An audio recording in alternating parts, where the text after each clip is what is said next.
buddy. Swear jar. Oh, yeah, already in effect. Oh, what the goddamn hell? Swear jar. Wake up, everybody. 1 second. People are listening, live right now. I'm talking to them. I have so many people that text me every day. How many technical difficulties are you going to have? Those people don't have to be a part of the show. They can go do something else. We don't need them. Well, I always like to say astronomically more than you will have because you don't do the show with friends. Yeah. People. And I don't want to get married ever. We're not getting all the money in the world here, okay? Polyester Blend, we work with what we got. All right? We just invested in an HQ. Some say we should have invested in another person to help do all this stuff, so it's not just one person trying to do everything. But one person, okay. well, you know what I mean, the technical stuff.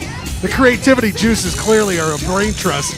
That brain trust have been soaking in genius juice all week, and we have really been working on ourselves. People, I want to hear what genius juice is like. It is an amazing night. I'm so pumped. One set songs. It's time for Polyester Blend Live.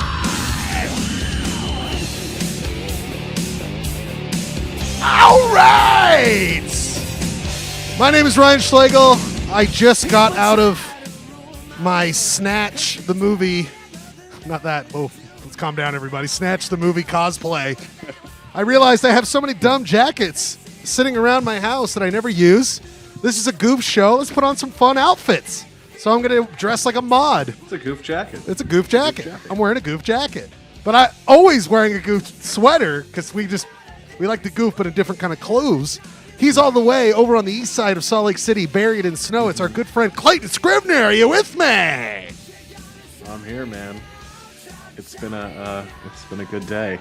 Just getting ready for the show, getting pumped on our new format, new bits, new cocaine energy. I mean, it's gonna be great. Listen, a lot of people describe you and I as the speedballers of internet shows because I am the uppers, the cocaine. You are the low energy, the morphine. What is it? Heroin. I know my drugs. We are that combo. This third guy is complete heart failure. He is our Ed McMahon, all the way in San Diego, the speedball capital of California. Ryan Bradford. Heyo, just putting my two drugs together. What goes in a speedball? Is that morphine? I think it's heroin. That's a new thing they're starting to offer at Jamba Juice. Would you want a little speedball in that? Want a speedball? We call it the Belush. Speedball. Hey, pandemic. We're just trying everything. We have a new shake. It's just pure vodka and speedballs. It's called the Belush. And just go ahead and have that if you want it. God rest his soul. No vodka jokes, man. No vodka jokes during the pandemic. Oh, sorry about it. I didn't know. Again, after watching that athletic column today. Anyway. Oh wait, what? The what column? You don't subscribe to the Athletic. Oh, we can talk about this later. Oh yeah, I want to talk about it. We'll get into that. Oh, there was a big. I think I put it in the point of order. There was a big article on Parrish, hockey player Parrish. Oh, Mike Parrish. Wait. Yeah, he played for Minnesota Wild. Wait, about his Parrish? You mean Zach Parise? No. Okay. Well, we'll get into it. I want to get into it. God knows I want to know about this stuff. Are you talking about the Athleta?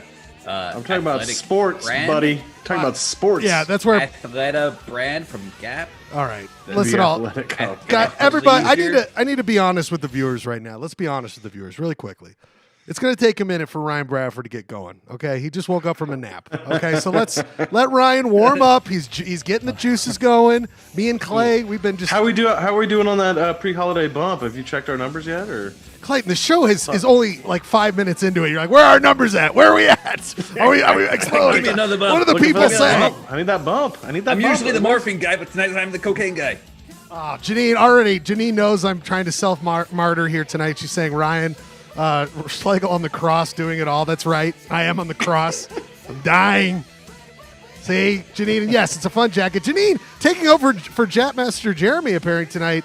She finally is like, listen, I'm the one doing the real heavy lifting on this chat, so she's taking her rightful place as Chatmaster. Jeremy has lost that job. But we're all so glad you could be here. It is a wonderful Monday night. It is fully winter finally. We finally had our first bout of winter. It was getting kind of dicey there, Clay. You mean just like no snow? No snow. Well, I mean, if you've been living in this town for the past 20 years, then you know that it's been that way. Global warming. Oh wait, Jeremy's admitting that he was maybe logged into Janine's account, so he actually was here the whole time. I'm very confused. So many J's also, at that. I like how like a lot of people might have tuned in for the show the first time, and you're like global warming, and they immediately turned it off. That's fine. Yeah, well, I came here for Jamba Juice jokes. Get back to ride with Jamba Juice. J. Lewis is right. Our new overlord, Janine, she's in control now. Jeremy's going to have to work hard tonight. Really got to step it up. We're all stepping it up on this side, Jeremy. I need you to step it up on the interwebs. Snow on the ground, very exciting. I've been buried in this Schledio since last week. I wasn't able to get out, so I've just been living in here. Sponsored by Tough Shed. I've just been eating the very nutritious Tough Shed wallpaper. I've just been eating that piece after piece, just surviving out here. That's where I found this jacket. It's like that movie, The Martian, only it's Tough Shed building materials, right? But you still drink your own pee. It's alive, but with a lot more gin Ricky that has already passed through my system once. I'm trying to get that second echo of my gin Ricky, if I can. Boom, echo boom. We're already doing a good job here. All right, everybody, we got a whole show here tonight. Welcome, everyone. Welcome. Getting started. I'm sorry to say, let's check in. Let's check in with everyone's favorite, the Schledio Cam. Schledio Cam. Oh, not there. Man. I'm sorry, everybody. I'll do the Schledio Cam next week. We just don't have any time for it. We just had to. Schledio Cam! You wily beast! You hit on me. You're all the way over there tonight.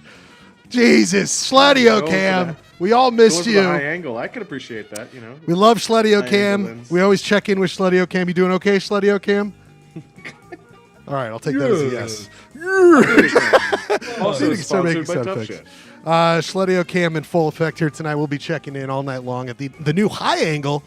When they go low, we go high. But that was me, so it doesn't really make a lot of sense. Schledio Cam's in full effect here tonight. We'll be checking in there, seeing all sorts of fun stuff. But it's time, everybody, to get to our hit segment, which puts the hyper local in this show. It's time for Order. It's time for Point of Order, everybody. Point of Order. Where the gang of Polyester Blend looks at some of the hyper local news from this last week, things we want to point out, kind of say something about, because we're opinionated people.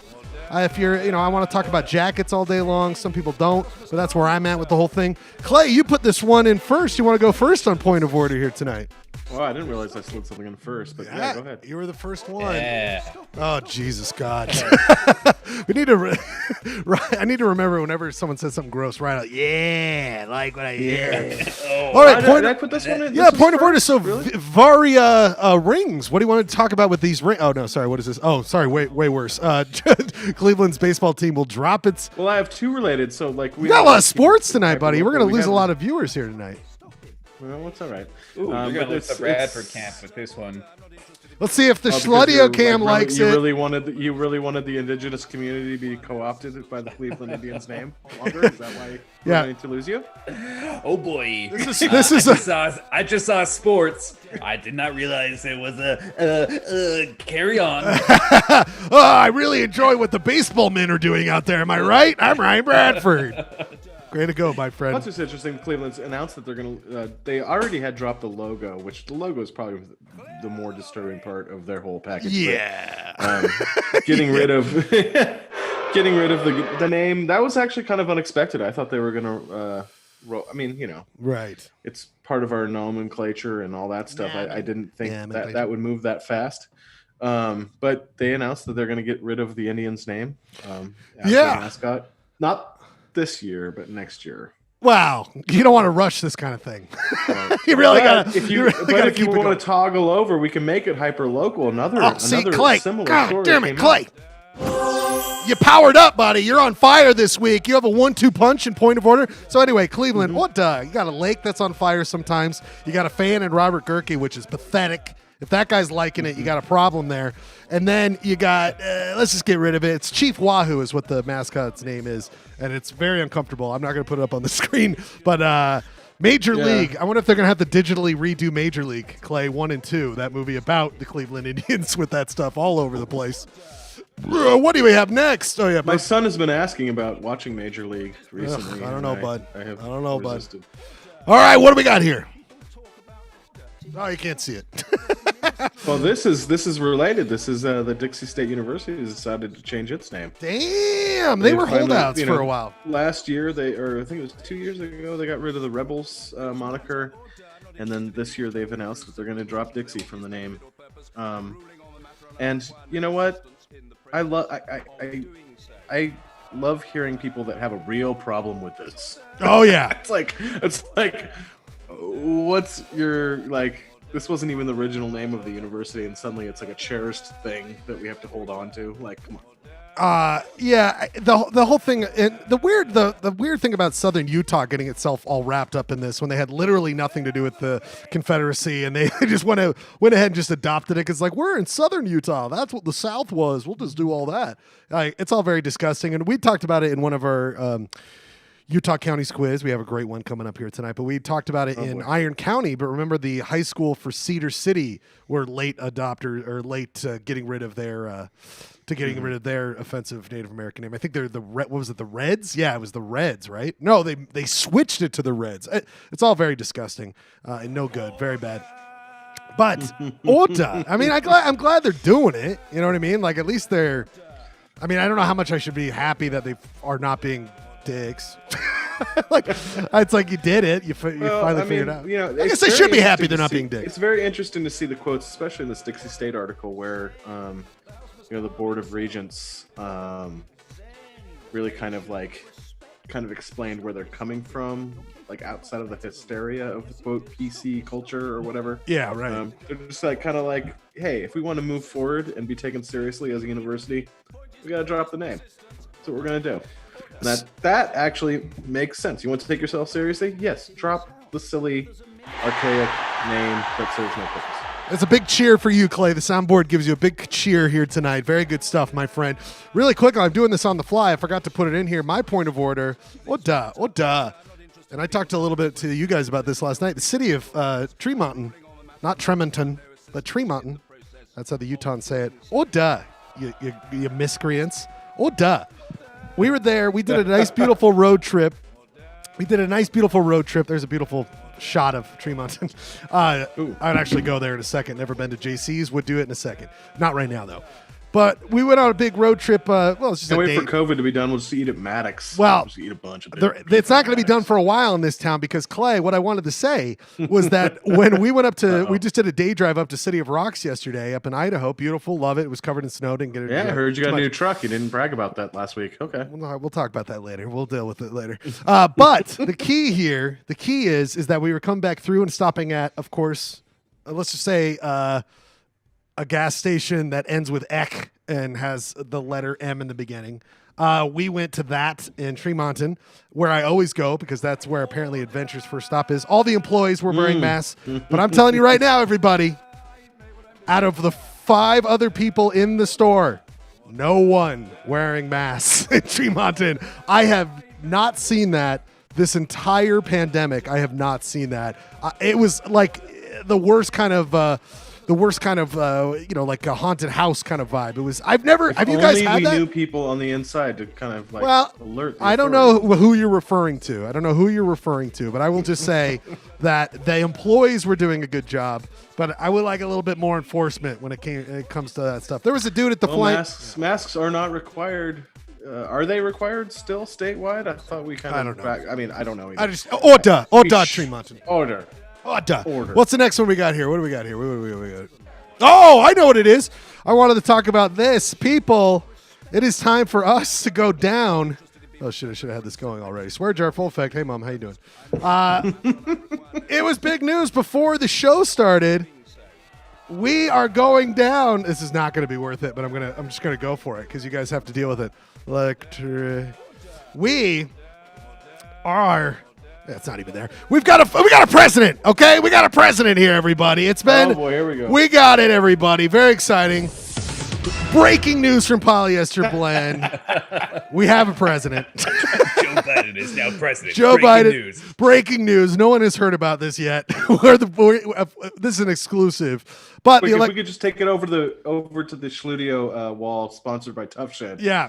You could maybe point some things out on your dry erase. Let's We'll just- go to the whiteboard. Our good friends Tough Shed. Tough Shed. This election sponsored by Tough Shed. When you got to get tough on a president who won't leave, Tough Shed. Just hide out in there. But the electoral college, it's made it official, which was kind of like one of those steps. Yes, and for the 17th straight time, Joe Biden has won the presidency. I know. It's official. Joe Biden. So interesting the way that happens over and over again. It's got to be fun. It's like if your birthday gets celebrated multiple times throughout a year. You know what I'm saying? It's like he's the special guy. So many days Yeah, out of I the. feel like it's like Halloween. Like suddenly the presidential election lasts a month too. Right. Come on, people. The whole thing is Come on, weird. put an order. Not a fan of any of it. Not a fan of one single bit of it. Well, sorry if we're coming in too hot here tonight. I'm just looking at it. Let me know if it's coming in all right Get here, some people. criticisms No, there. I'm just looking at the knobs. I'm looking at the knobs, making sure we're okay.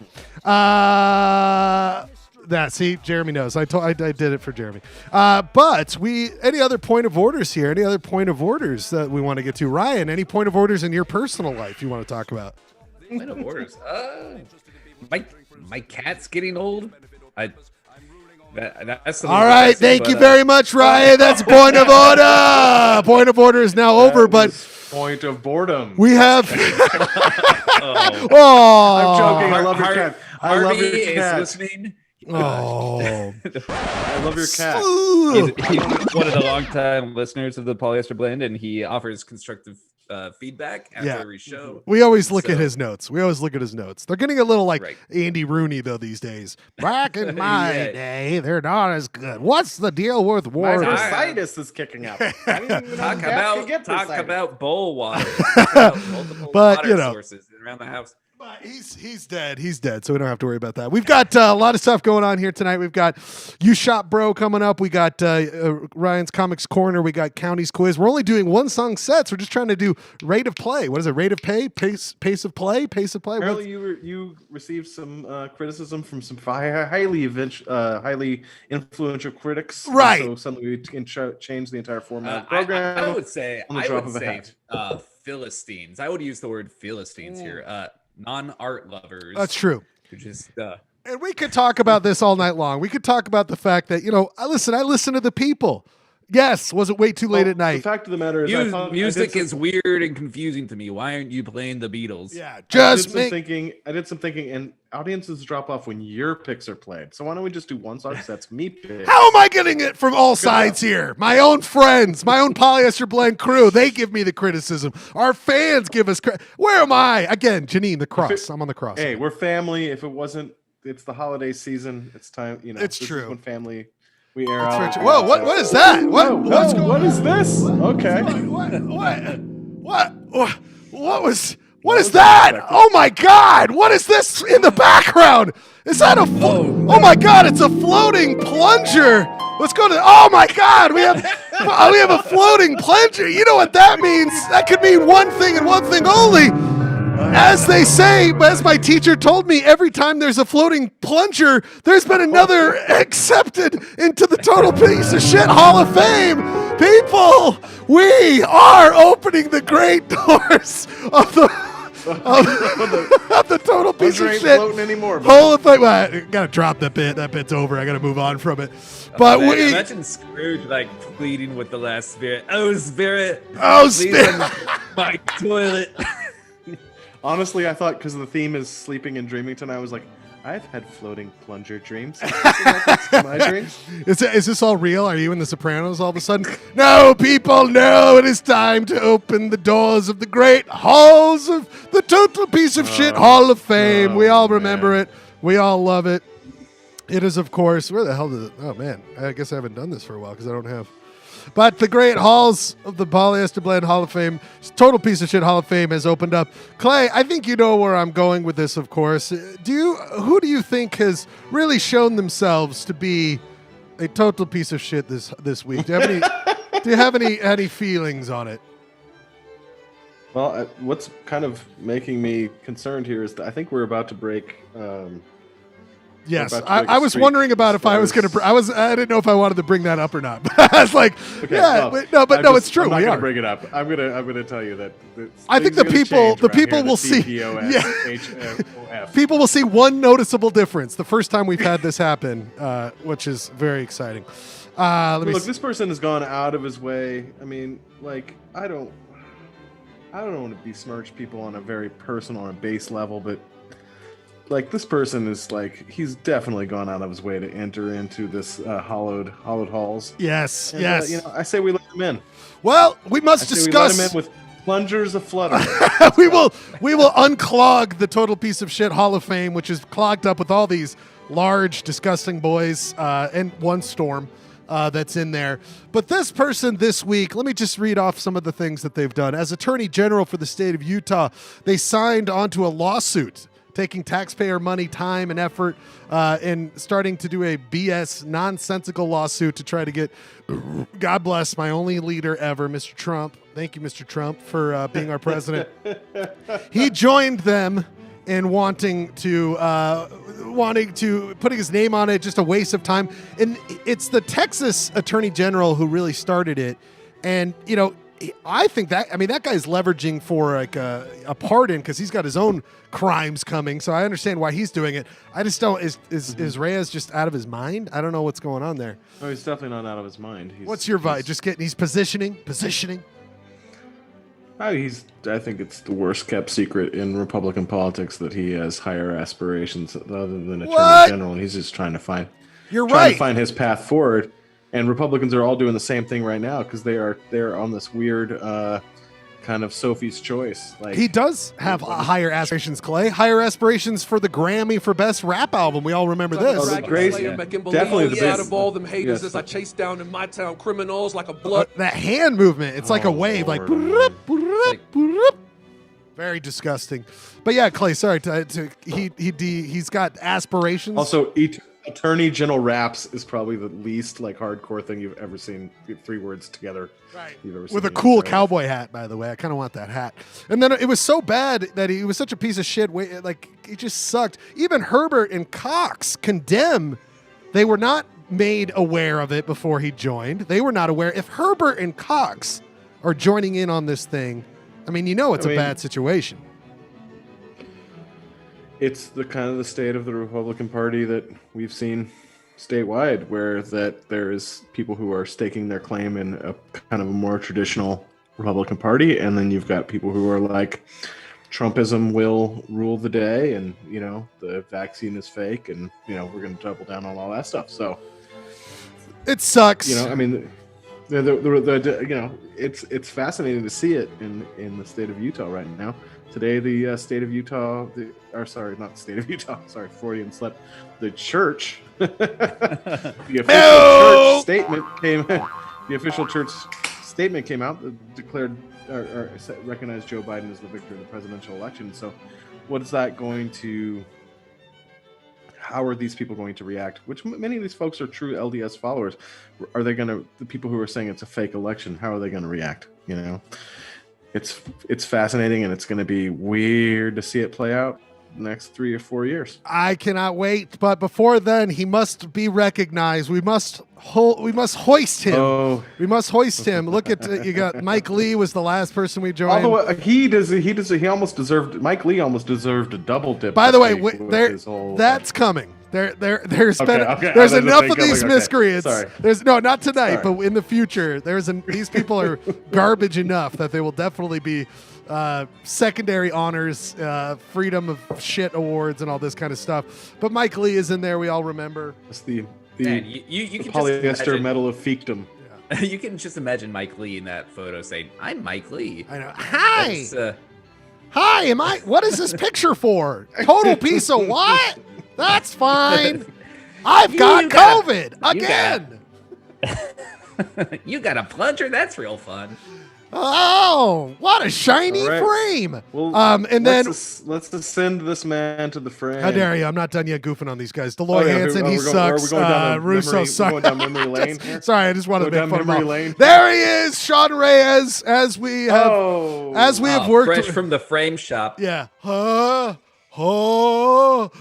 By the way, You spit some rhymes here? Or? well, he's about to spit. He's spitting COVID everywhere. He had to quarantine because he met with Trump. But also, really, I mean, let's just remember that during poker, we've named a hand the Reyes, which is That's true. in poker There the is. 7-2 is theoretically the worst hand. I've won plenty of money off of that hand, but one of the best.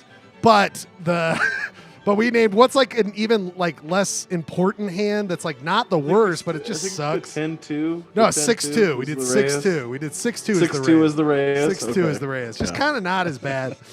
All right, everybody. We close the halls of the great Total Piece of Shit Hall of Fame. There he is. Until next time, we'll see you, Plunger. Bye, Plunger. Well, until next time, Flying Plunger. All right, everybody, it is time for our first ever one-song set. We are just doing one-song sets to try to speed up the show. We're already doing a great job, wasting more time. Actually, it would be normally where we do this. We're doing just one song, Clayton's song. I have it loaded up. Clay, do you want to explain this song at all, or just hear it?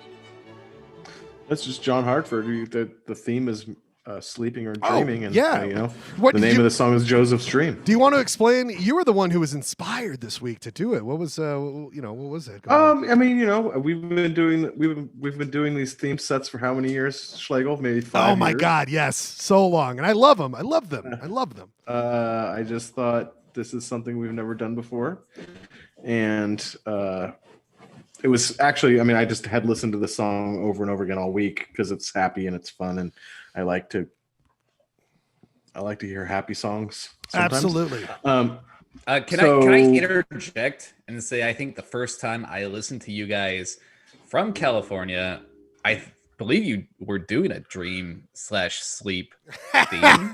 We never repeat, Ryan. Don't you know that? We never. Well, we I don't never. know. It was something. It was something similar because I wonder if it was our show where we actually went from birth to death, which would require sleep. Oh yeah. No. Okay, never mind. No, I'm no, totally getting confused. No. I'm We probably did the same thing. I'm not gonna. It might have been Tomb? like Cops or something. I don't know. Anyway, my We were watching idea. a lot of Cops. at What the do time. we do a pro cop show? Man, that doesn't sit well. Well, you guys have really turned around on the whole Blue Lives Matter thing, which I'm very excited about. I'm very happy that you're not up. Hell, are you talking about, man?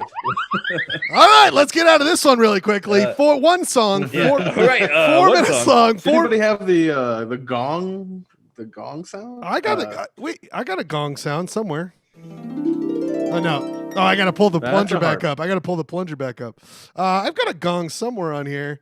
Get a gong. Why do you want a gong? So anyway, I was There it is. Oh, fantastic! I was cross country skiing back from my cabin this weekend, and I listened to this song, and it sounded wonderful. And I was like, oh, I like songs that are about dreams. Beautiful. 4 minutes long. We will be back with Jeremy. He will be judging. You shot, bro, a great one tonight. Brian picked this out. What is it? Hot Pocket, new flavors? New flavor Hot Pockets? New Hot Pocket flavors. I love this idea. It's going to be a you shot, bro. By the way, Jeremy, just get my participation trophy ready, bud. oh, Jesus. By the way, I tallied all the previous ones. I will tell you where the standings are for you shot, bro. Very interesting stuff. 4 songs. We will be right back. Thanks for being with us. We love you all. Thanks. Every week we do this. By the way, next week, holiday show. Get prepared for that. Also, we're going to probably get to the Relic tonight. So we're going to try to get to the Relic tonight. Joseph Dream, John Hartford. 4 minutes. We'll be back. One song sets, everybody. Thanks for being here. Polyester, bud. He caressed her breast, she died his thigh, and a billet on the pillow amongst a wine bottle and the cheese. They took a Polaroid pictures of naughty in her slip. Yes, he did. And just when they thought it couldn't get no better than it did. Just when you think it can't get no better than it does. It's always so much better than it ever was. It seems like all the good things come at once. Yes, it does. Just when you think you can't get no better than it does.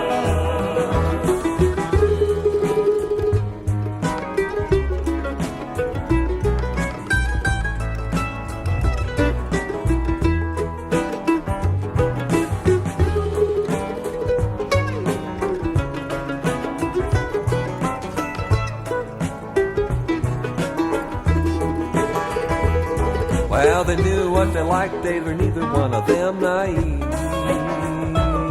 She said, I'll probably get in trouble, but this time I don't care. Well, I should go to work, but I'd rather be with you instead. And just when I thought I couldn't get no better than it did. Just when you think you can't get no better than it does. Well, it's always so much better than it ever was. It seems like all the good things come at once. And just when you think you can't get no better than it does.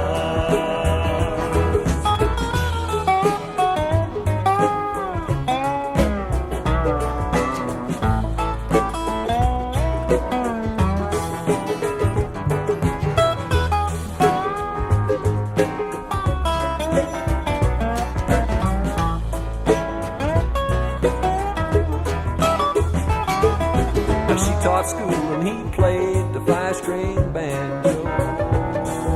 She lived here in town and he traveled the whole world wide. Well, as she packed the lunch, brought the wine, he drove the car and scored a hit. And just when they thought it couldn't get no better than it did. Just when you think it can't get no better than it does. Well, it's always so much better than it ever. It seems like all the good things are coming once. And just when you think you can't get no better than it does.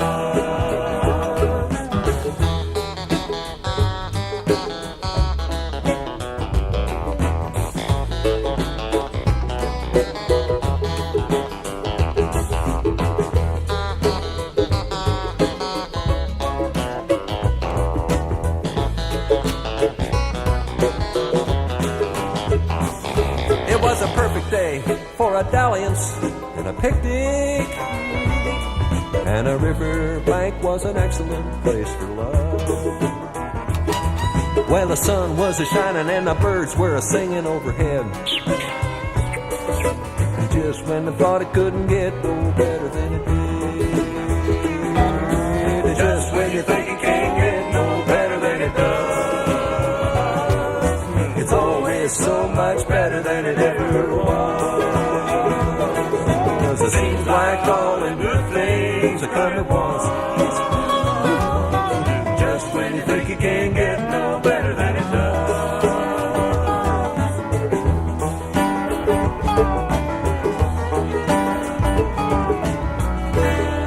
Oh, our first ever one song set by Polyester Blend. Never done before. Never in the history of Polyester Blend. We're making history here tonight, Clay.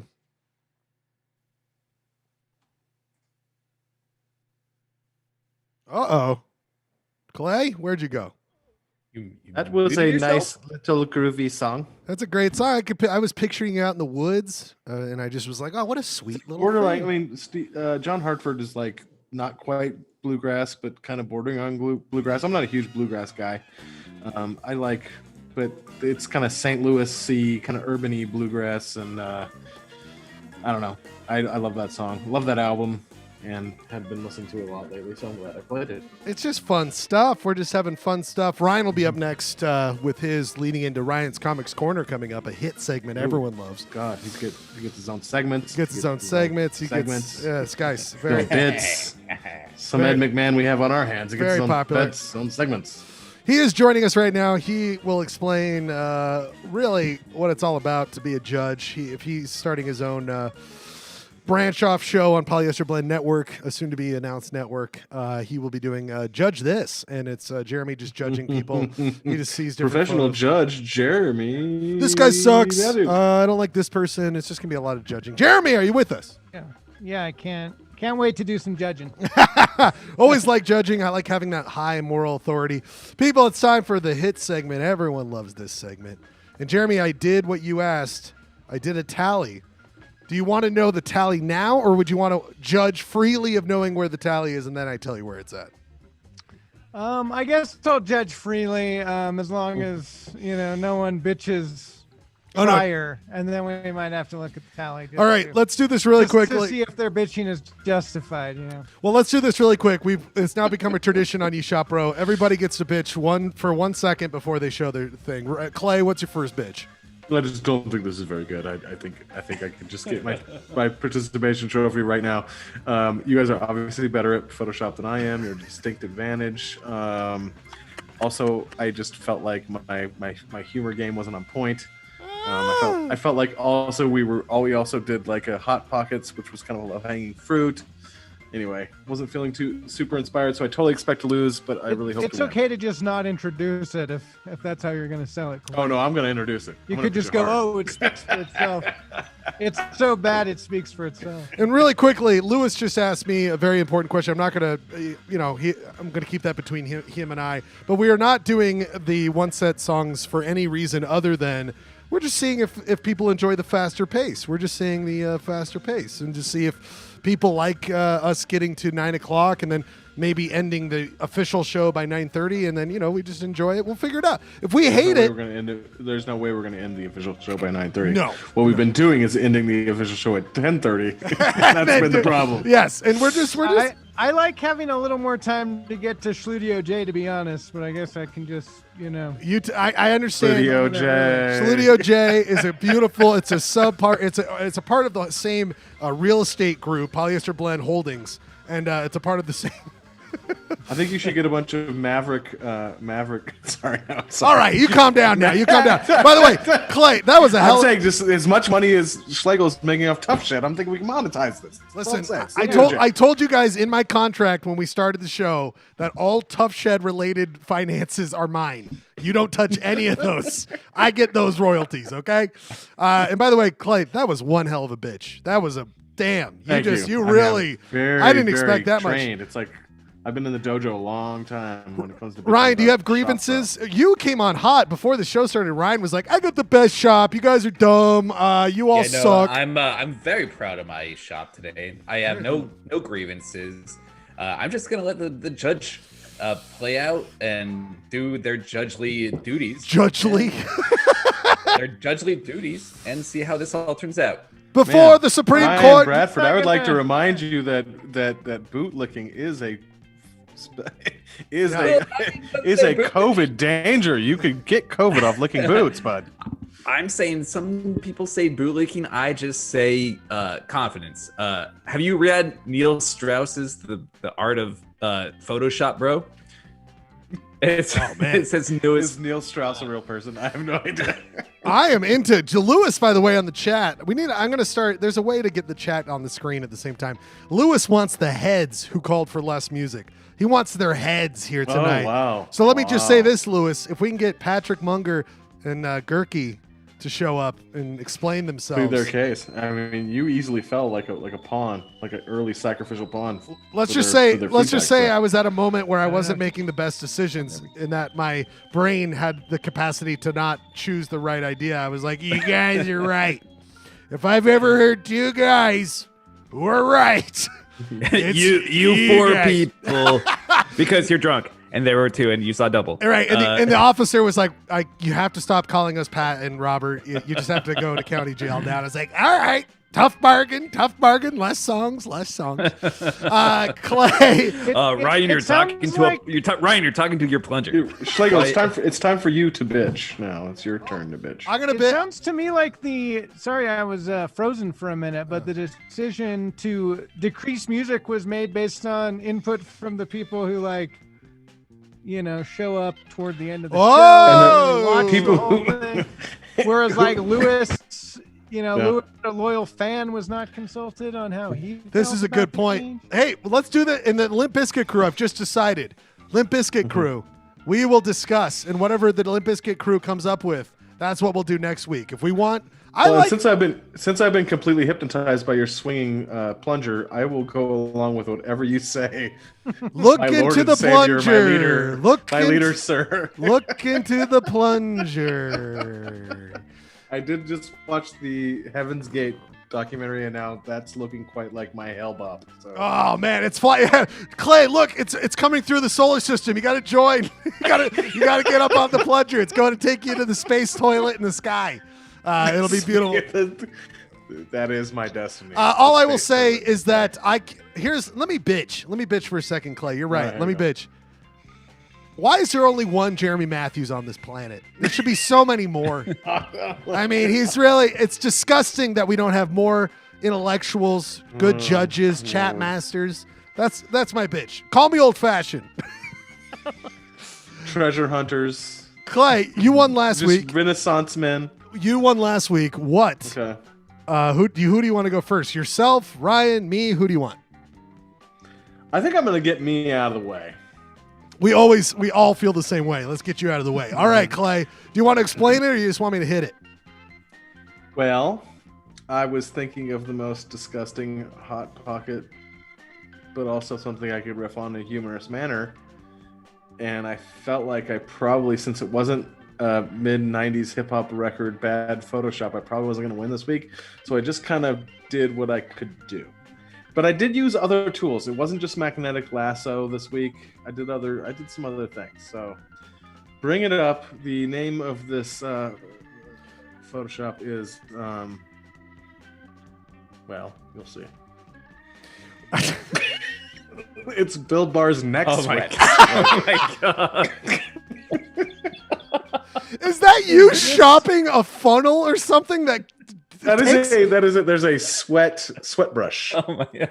Oh, and you'll see that is I felt myself like cringe and kind of vomit a little bit. You'll see in the small blue print, it says that sweat brush is not included. And my favorite part of this entire shop is taste the erosion of legal norms. That's a good line. That's a great line. Clay, I didn't realize it was a brush. I thought it was like a suction tube that went into his neck and it was dumping whatever juices onto it. It's got a small hole that the sweat drops into and is brushing upon the hot pocket. Well, first of all, let's just say, do you shop, bro? It's like one of those dish brushes, like when you do the dishes, and it's full of like soap. It's which always inevitably only lasts like 1 week till it gets broken. Are the neck sweats harvested from Bar while he's on his way home to spend more time with his family, as it was announced today? It's just a side hustle. It's just a side hustle. No, it's the winners. The winners are the ones who get to. Is it going to impart a different flavor though? Like. Bar is always produced under different circumstances. Bar always said that the winners get to decide what neck sweat goes on Hot Pockets. That was something he always talked about. So my vision behind this is also, I would like you guys to appreciate my I did not respect the Hot Pockets logo. I put Bill Barr's head above it because it's so huge and his neck. I needed more space. But also that's kind of a marketing thing. The other kind of like approach to this is that everyone after the Trump administration obviously has no future in politics, so they need a future. And I'm thinking neck sweat, Hot Pockets is Bill Barr's future. So like, I'm just giving him a path forward. A lot of people don't know that he's been strategizing since the election results. He's been really working with the deep interests of Hot Pockets up on the Hill, and they've been really working together. It's like Cheney when he's with Wheeler Burton or whatever. This was Bill Barr's move the entire time. It's like I'm positioning to be the CEO of Hot Pockets. The great thing is you guys probably have a level of discomfort. Oh wait, what does it say there in the? It's brush not included. I know you guys have a level of discomfort of involving Bill Barr into anything, but I mean, come on. if you're not going to involve his neck sweats. Clay, did you give the red background? Was that a little treat that you gave us? And also in the original photo of this brush sweeping across a hot pocket, what was that? Oh, that's a great point. What was that? I was wondering that too. I got to be real with you. That was taken from a place on how you can like pimp your hot pocket. Pimp your ride, pimp your hot pocket. Like how you can soup your pimp pocket. Wait a minute. Everybody, rushing oils upon it. People, I was like, oh, Bill Barr's sweat. We got another. This is another polyester. There is breaking news. There is a website that will tell you how to pimp up your hot pocket with a brush. What are they dousing on that? Like the Greeks, the garlic sauce from Domino's. That's what it looks like. The Inspirato of my shop, bro. Listen, you shop bros turned into educational at this point. Now that I'm definitely going to that website. I've learned something. I would like to point out that Clayton. Oh, here comes the weaknesses. Got his strategy of downplaying expectations. Like he's just kind of mastered that. Look, well, it's not very good. I've just got this really funny joke about Bill Barr's neck sweats. You know, it's like if Clayton was exactly like Thomas, I like it. You know. It's like if like it's like Clayton's like Thomas Jefferson, like, oh, I got this dumb document I've been working on. It's not really good. It's just kind of I just declared some things in it. Well, I was also thinking, like, should I like magnetic lasso tool the hot pocket and put it on a red background? And I was like, no, I want to highlight my lack of Photoshop skills to garner more sympathy for the judge that I could possibly elicit another victory. And like, let me just say, I'm completely throwing myself we up on the rocks. The others, that could cost you points, though. Yeah. It does feel out of place in the package design. I am going to make a call to Nestle Corporation. Also, Clay, is this a strategy with you, Shop Bro, that you wear clothes that have the same color that your shop has? Was that your goal for tonight? Good point. I'm just saying, dude. I've been thinking the entire show. Are those sharks, or is that United States of America across your chest? Clay, say something so we can see. Is this the modern? Those are fish. Because of Fisher's. Okay. Because of Fisher Brewery. Is this the modern Hot Pockets packaging, or is this an older? I just haven't. I didn't do my research as a judge. Wait, Jeremy, before you said anything, did Ryan go, "Oh yeah, this is new. This is new stuff right here"? He did say, "Oh yeah, he did." By the way, one thing before we move on to the next one that I found fascinating is because I always get fascinated by like food packaging, and there's things that they have to say, and then there's things that they do say, like made, zero trans fat or whatever they have. It appears as if Hot Pockets is required to describe itself as a bread sandwich. Oh. Which bread sandwich. You could see it going into Bill Barr's brain there, but bread sandwiches. Yeah, I'm more of a cookie sandwich guy. Like I like to take 2 Oreos and like not just the cream filling, but put my roast beef and my Havarti in between those 2 things. Yeah. A bread sandwich. Looking for the win on the U Shop Bro tonight, I would have changed it to sweat sandwich. Ran out of time. I'm sorry. Sweat sandwich. I think. All right, Clay. Who do you want to go next? Let's go with. I got to go with you because let's face it, Bradford's really been pumping himself up. All right. Man, yeah, good call. All right, you ready? 2 losers out of the way. You're gonna risk, Bradford just being the last thing in my memory when I'm judging, huh? I actually, damn good. By the way, I do have a little bit of Bradford. I was inspired, not directly, but just the essence of where Bradford lives and his whole culture over there. That's where I kind of came up with this one. I don't really need to explain a lot. Here it is. So this one is. So this is, of course, Hop Pockets. Now with Pepto-Bismol. This would kill in San Diego. I know. So this is a Hot Pocket with Pepto-Bismol. It's extra hoppy IPA Hop Pocket, and you can see the Pepto crust for gut relief, and then of course. And of course, what is that clear weird saliva at the bottom? That's a beer. That's beer. Nope, that's head, no, baby. That's head. Soap. Is that what they call head in San Diego? Soap. But you can see here it says Brew Dude says fucking shit's rad.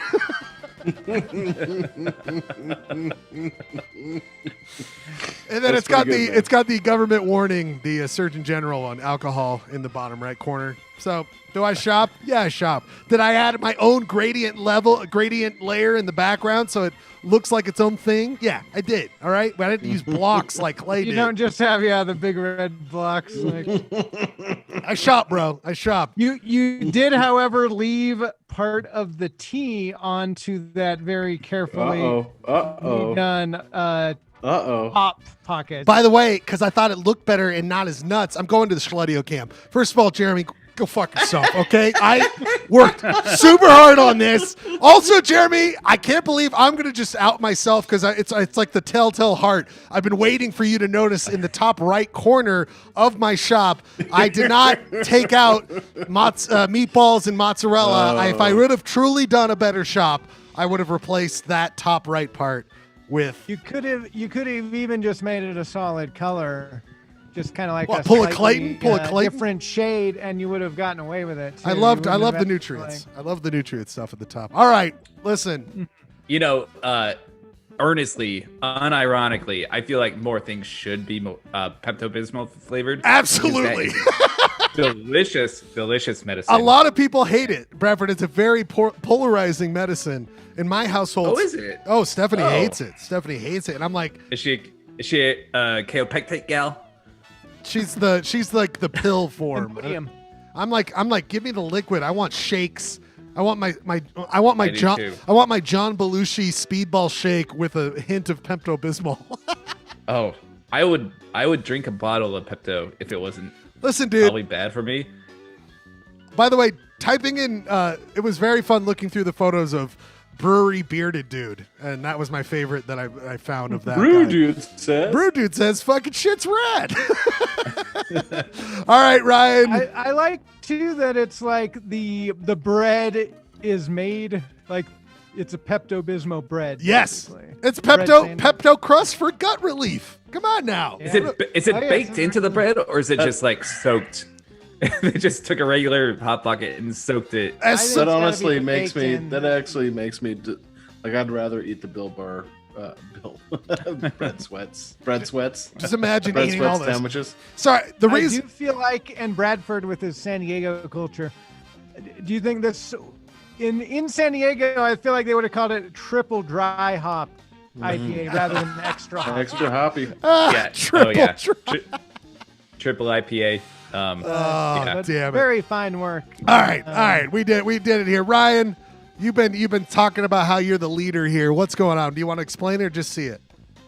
Are you as confident now as you were going in? No, that is a fair point, and no, I am not. I've been shaken to the core with both of these entries.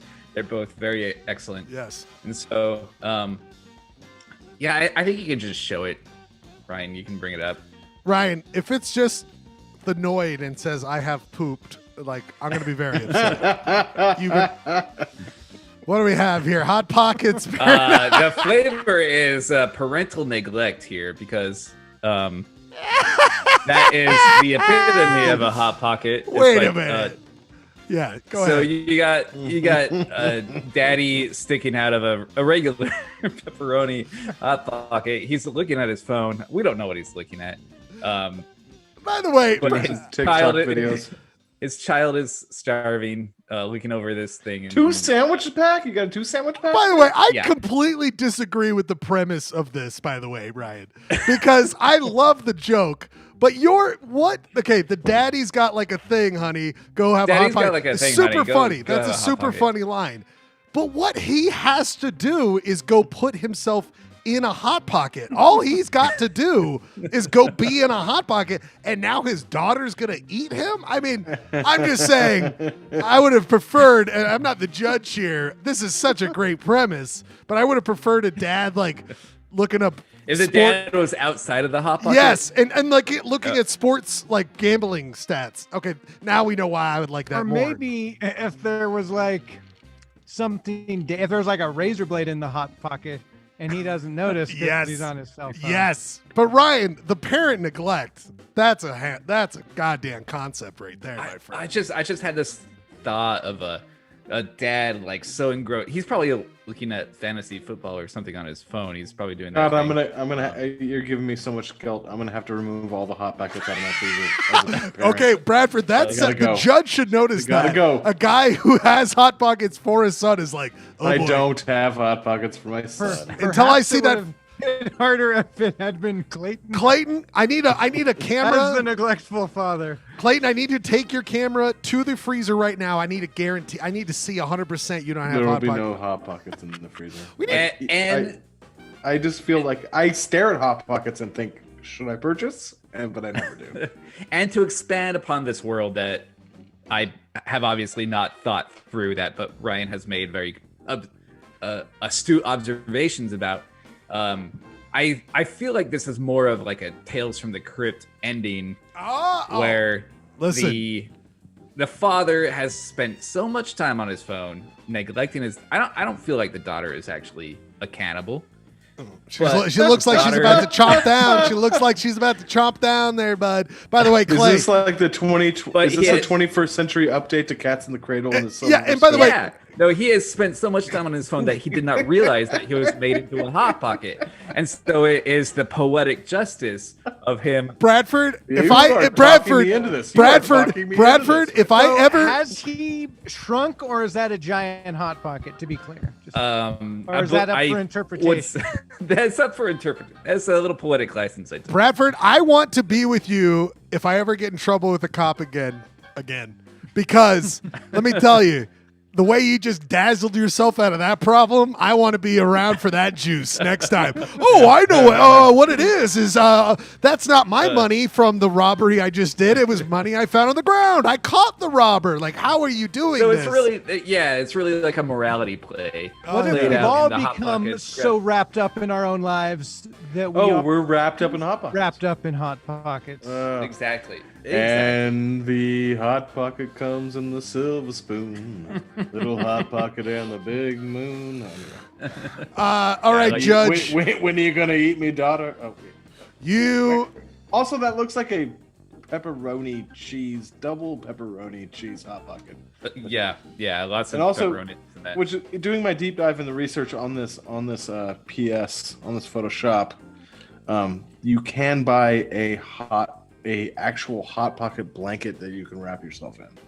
Jesus I feel like Christ. putting Bradford last has really backfired because Ah! we've been spending a lot of time just going over the intricacies of this. You love to hear Oh, it, yeah, I'm gonna- people. You I'm love gonna to try that. hear it. Clay, Liking it more the more we linger on it, you know? Clay, I love to hear what I'm hearing out of the judge right now. He's just being like, clearly there's someone who's got a problem here. And it ain't Clay and Ryan. It's the other Ryan. All right, Jeremy, we're getting close at 9 o'clock. What do you want? Do you want to see them all again? Where do you Yeah, so 9 o'clock we're gonna do the 3-song break, and then yeah, well, you're burying the lead. But really quickly, Jeremy, you want to see him again? Where you feel like you're ready to judge?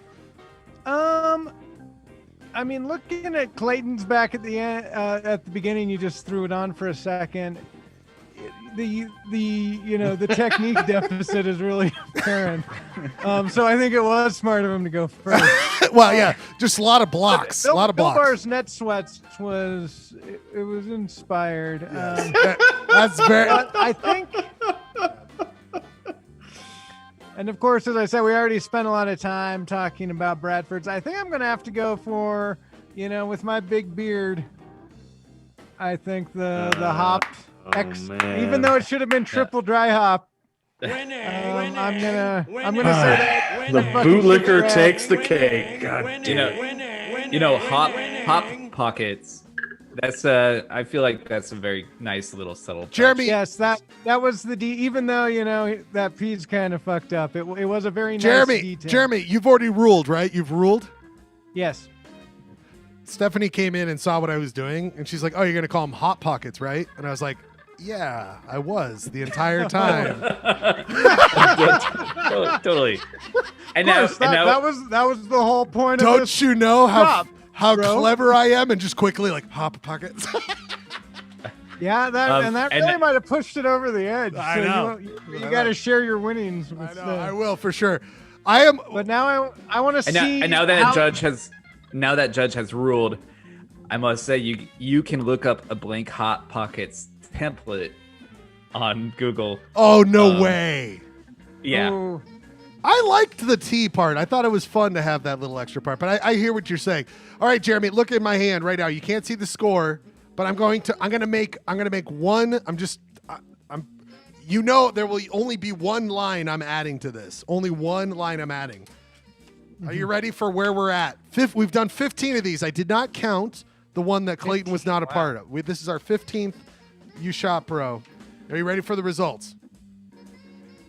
Let's see if I can make it work. Oh, it might not. See. Oh. Bradford. Oh my We're all God, tied. yes. 3 ways?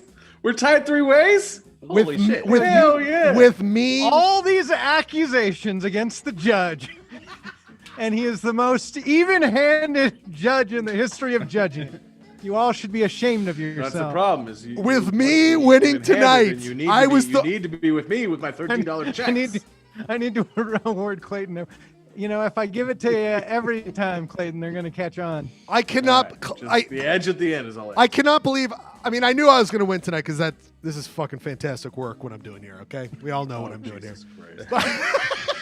But like the fact that I was like, if I win it tonight, that would be absolutely amazing, and I'm so glad it worked out. We have all won 5.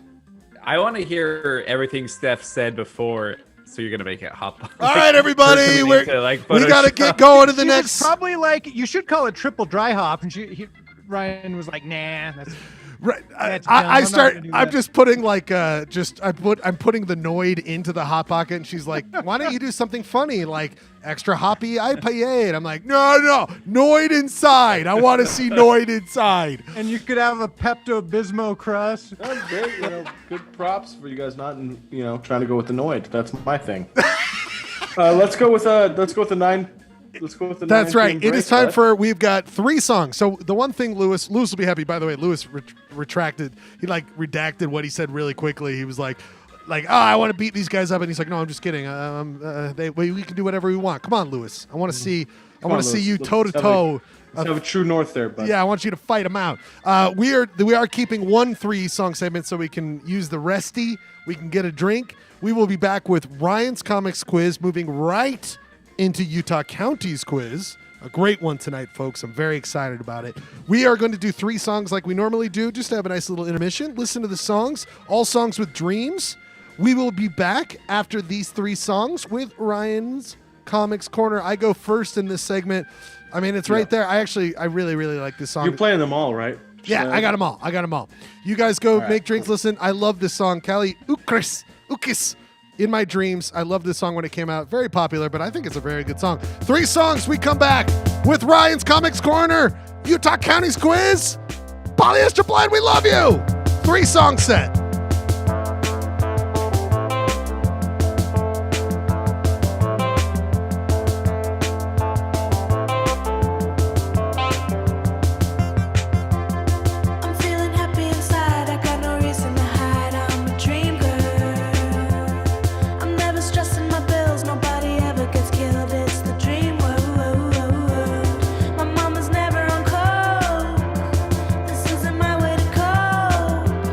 Why should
Turn your radio up so you can hear what I'm saying. Oh, now you got me turned on, baby. 100 million people with nothing to say, running round in circles, they just living the day. But stick with me, baby, I'll show you how to fly. We'll mix it for the music, watch the world go by. In the nighttime, yeah, that's the right time, alright. I say the nighttime, look out, baby, here I come, nighttime. Alright, yeah, do you feel alright? Gonna make you feel alright.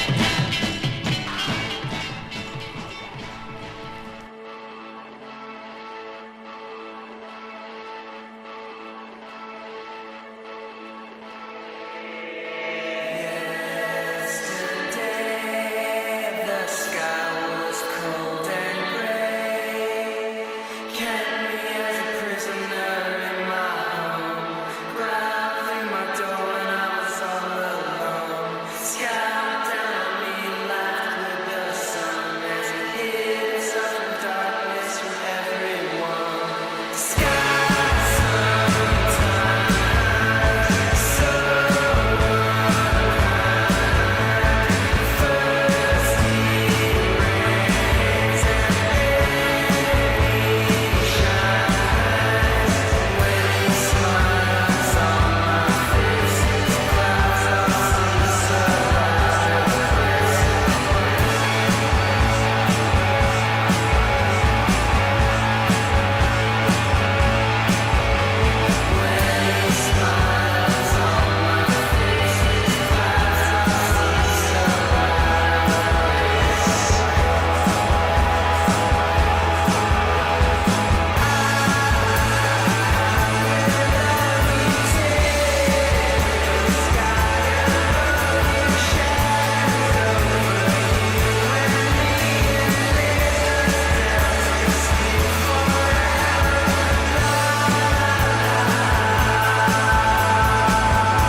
Remember those?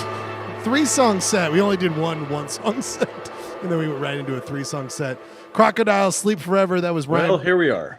Ryan Bradford's pick for What happened to Ryan Schlegel? I'm right here. Can you hear me? Uh-oh. Can you not hear me? Here. You can hear me? Clay, can you hear me? I just started to be able to hear you. Oh, what weird. happened? Were you muted, bud? Oh, no, I was probably just lost in it all. Let's just look at that winner of Utah, you shop bro winner right there. Yeah, I was getting a lot of texts from friends thinking that I got robbed on that last. These people are out of their mind. Your mom doesn't count. Hey, did they talk about how insightful your shop was? Are they at a river? I mean, I just like my shop. I make up for the skills with the taglines. It's all cool. Yeah, beautiful lines, beautiful lines. Ryan, that pick, a great one. Crocodile, crocodile, Crocodiles. crocodile. That was a good set. I've got a lot of people saying that they'd miss our 3-song sets. Well, guess what? It might be this might be a one and done experiment, just like 1-song sets. They might be one and done. We might move back to just 3-song sets, because I do enjoy the music, and I agree with everyone who's saying, I like hearing your guys' music. I hear a lot of great stuff from you guys and stuff I don't know. Yeah. Ryan, what was this? What's your relationship to this song? Crocodiles are a San Diego band. I don't think they're a band anymore, but they got pretty big like back in the early 2010s, I think. And anyway, I just love that album, whatever album that's from. I think it was their second one. Good stuff. It's so weird to be like back in the 2010, like, yeah. Like, we're really old now. It is. Very good. Clay, I love that song. Was it Sleep Time? The Strange Loves. That's good Nighttime. stuff. Good stuff. Yeah.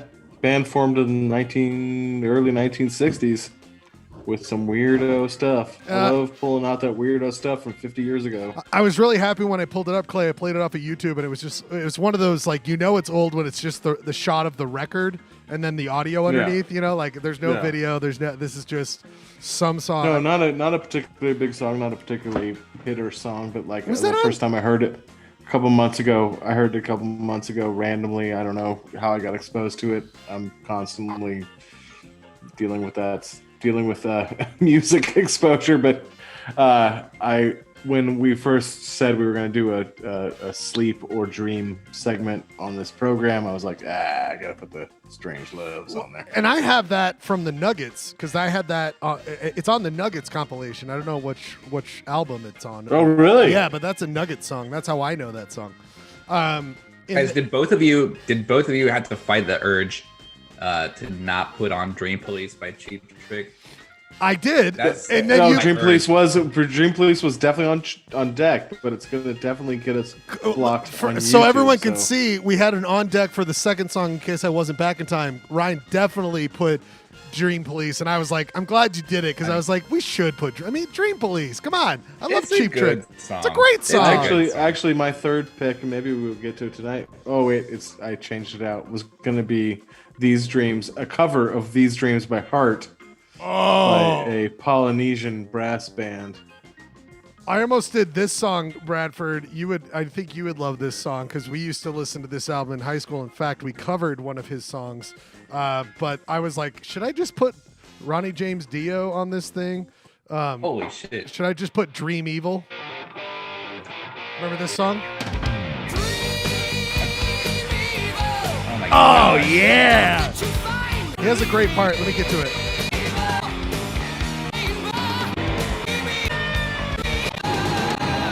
Wait, where's the part? Anyway, there's a great part in there where it's like dream, and it like drops, and it has this effect on it. It's great. Dio, rest in peace. Did I ever tell you that the time I went to backstage of the Dio concert at the Saltaire? No, please explain that story immediately. Yeah. Please, yes, please. I want to hear. I had backstage passes to the Dio concert at Saltaire in the year 2000, and it was the most amazing concert I've ever. Well, not the most amazing concert I've ever been to, but it was the most unexpected concert, because like I saw people come out of the woodwork, and then the scene backstage, people waiting to meet Dio. I was like a guy who was like, man, I remember Dio. I remember records in the 80s. I remember that really freaky video where the kid takes the fucking elevator to hell. Swear jar. That was What's that? Swear jar. Oh yeah. As I guess that's the first quarter I've put in for a long time. No, what was it? Holy Diver. Oh yeah, Brett. Oh wait, Clay. Did you know that Ryan and I performed that for our high school talent show? You guys did Holy Diver for your Yes. talent show? Bradford on drums. That is so goddamn random. That's Yeah, awesome. We were all into it. I cut off sleeves on a DI jacket, a denim jacket. I was like the second vocal because I don't know how to keep time or do anything musically.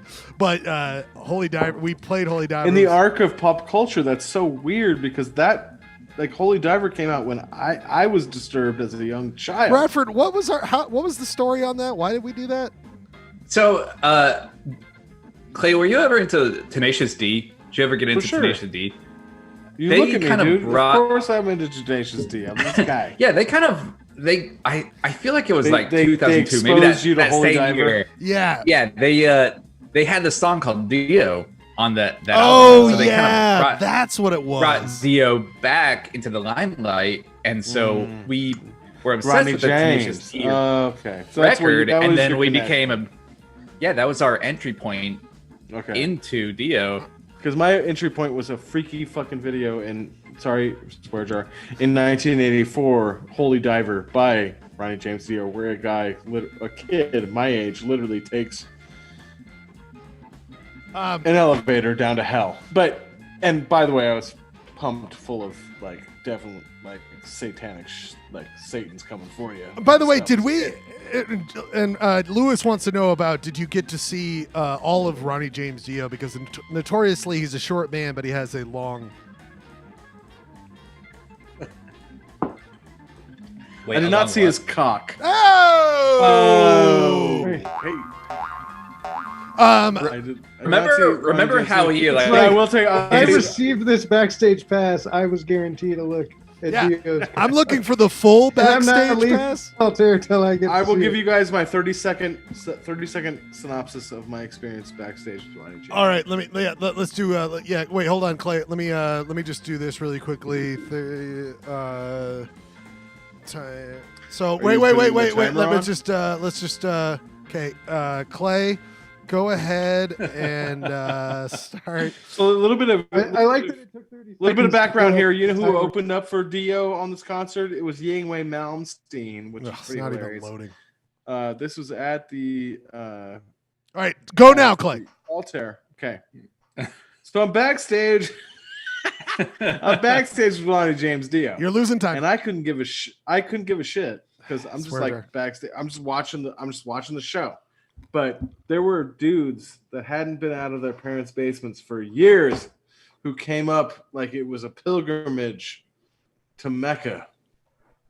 And that was happening over and over again, and it was amazing that Ronnie James Dio. All right, thank you very much, Clay. That was a great story. Very good stuff. Schlegel, didn't you see Dio like after the summer after high school with Micah? Yes. Or something Was like that the same? It must have been the same concert, but I was like a schlub out in front. By the way, earlier when I was like, oh, why did we get into Dio? And you're like, Tenacious D. It was like, oh, of course that we were. Oh, God, hold on. We're not there yet. But yeah, I did see Ronnie James. We got it ready to play, though. All right, to play. Okay, anyway, Clayton, great story. We'll hear about it more in the Limp Bizkit Krew. Limp Bizkit Krew will put Ronnie James Dio was short. We will put the Zoom link in for the Limp Bizkit Krew that's coming up. But first, we have to get to the most important segment of Polyester Blend. Is it though? People, it is time for the hit segment everyone loves.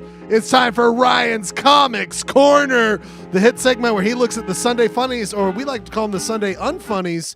He lets us know what's the good stuff in printed comics. Ryan, what do you got this week, my friend? Ooh, I got some good ones this week. Why do you not sell yourself when you talk about Ryan's Comics Corner? You're like, oh, I got a good one this week.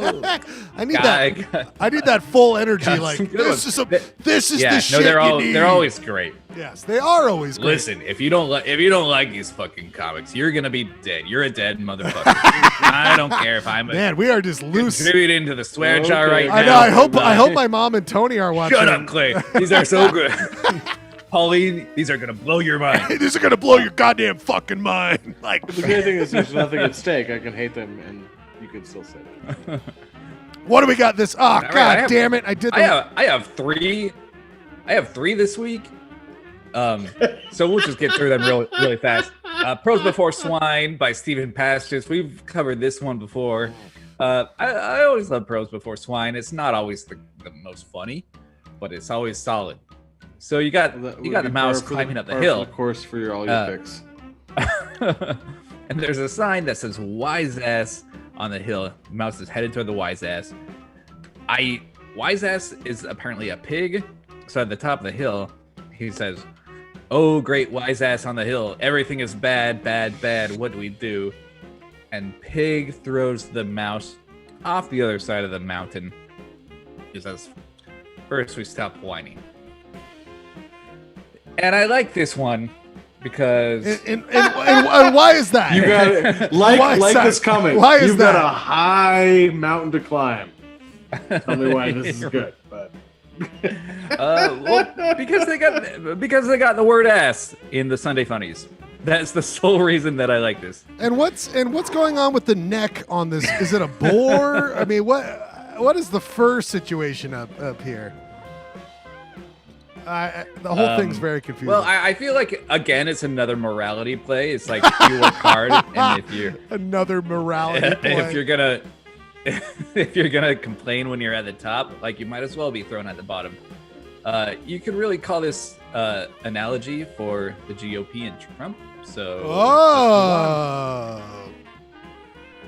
Now that's Bebop from Teenage Mutant Ninja Turtles, right? Bebop, is that who's on? That is Bebop. Bebop and Rocksteady. Yeah, I mean, it looks like. I mean, that guy looks like Bebop, right? Am I wrong? Like, look at this guy. Look at Bebop. Let's pull up Bebop. Ooh, Bebop. Yeah. Bebop. And then you got this guy on the. Nice. It's totally Bebop, man. I mean, come on now. Nice. What am I doing here? Nice connection. Thank you very much, my friend. You're entering into the TMNT verse. Yes, which I have a connecting Pearls Before Swine, right, and TMNT. And I've actually I didn't talk about this, but during the Disney where they talked about all the movies that are coming out, all the Star Wars, I am connected to direct the Bebop solo movie, which will be played by Paul Giamatti. So that's pretty exciting. Young Bebop will be played by Paul Giamatti. I've got this really big long staircase in New York where Bebop's gonna dance down the stairs, and it's gonna be pretty big. A lot of the insoles will love it. All right, Ryan, what do we got here? What's the next one? Pooch Cafe. Clayton, this is gonna you're gonna want to pay attention to this. Clay, what's going on with Pickles, by the way? This is like Pickles segment. Is he dead? Is he in jail? Do we know what's going on with Pickles? Are Pickles? Are we talking Pickle or Pickles? Because I've had several. Oh yeah, you do have a lot of people named nickname. That's so weird that I just realized that. Our man, Dylan from Fisher, what's going on? Where is he at? Come on now. He's on COVID watch, man. He's on COVID watch. We wish him the best. All right, keep going. We keep going, right? All right, so I love how you shouted it out to me because, like, I don't give a shit about Pooch Cafe. Let's go. No, but you love Pooch Cafe every week. No, you're like, absolutely. "Where's Kathy? Where's Pooch Cafe?" Yeah, I like Pooch Cafe. I'm a big fan of Pooch. I'm a big fan. I don't know if you know this or not, but Bradford, my vibe is I hate everything that you do. Oh, what the hell? No, in a loving manner. In a loving manner. How is that loving? You want to? Like, explain this to me. Let's go, Pooch Cafe. Let's go. All right, Pooch Cafe. What's going on with his ears? That's stylized. It's how the dog's ears I know that's stylized. that's the defining. You've been saying that to me for months. That's the defining feature of the Pooch in Pooch Cafe. Like every artist has to have their defining characteristics. Yes. This is Paul Gilligan's. Yes. These weird, they're probably hidden images within dog's ears. Anyway, so Poncho, we've established this dog's name is Poncho. He's running toward these. He's like, "Get out of here, squirrels!" The squirrels say, "Please, we need to find food." And then next panel they say, "Another squirrel took all the nuts." And Poncho says, "You mean one other squirrel managed to get all the food? Now everyone else has none?" And the squirrel says, "That's right." final battle. Poncho is looking into this lair of a squirrel who is relaxing, luxuriating on all the nuts, and he's I just wanted to congratulate you. And just this image of this hedonistic squirrel, like on top of all these nuts, and while all his friends and compatriots are starving. Good stuff. That's capitalism, baby. Well, and that's what. Next. No, wait. But Lewis said a good point. And I think Lewis, I think if you, as everyone should, rewatch all of Ryan's Comics Corner. I do think that the political right in its comedy have always been in control of like Sunday comics. Like Ryan, they have like a weird leaning to the right in a lot of these comics. And that's probably why we're not laughing a lot, because it's not funny. But like, what I mean, Ryan, as a scholar, but is it just our libtard sensibilities that are keeping us from finding it? I mean, absolutely. All right, what do we got next here, Ryan? What do we got next here? And this, okay, so I threw this third one, like Cucaracha, because it hit a little close to home. And perhaps Clayton, notoriously famous Ryan Bradford hater, will find a little bit of pleasure in this one.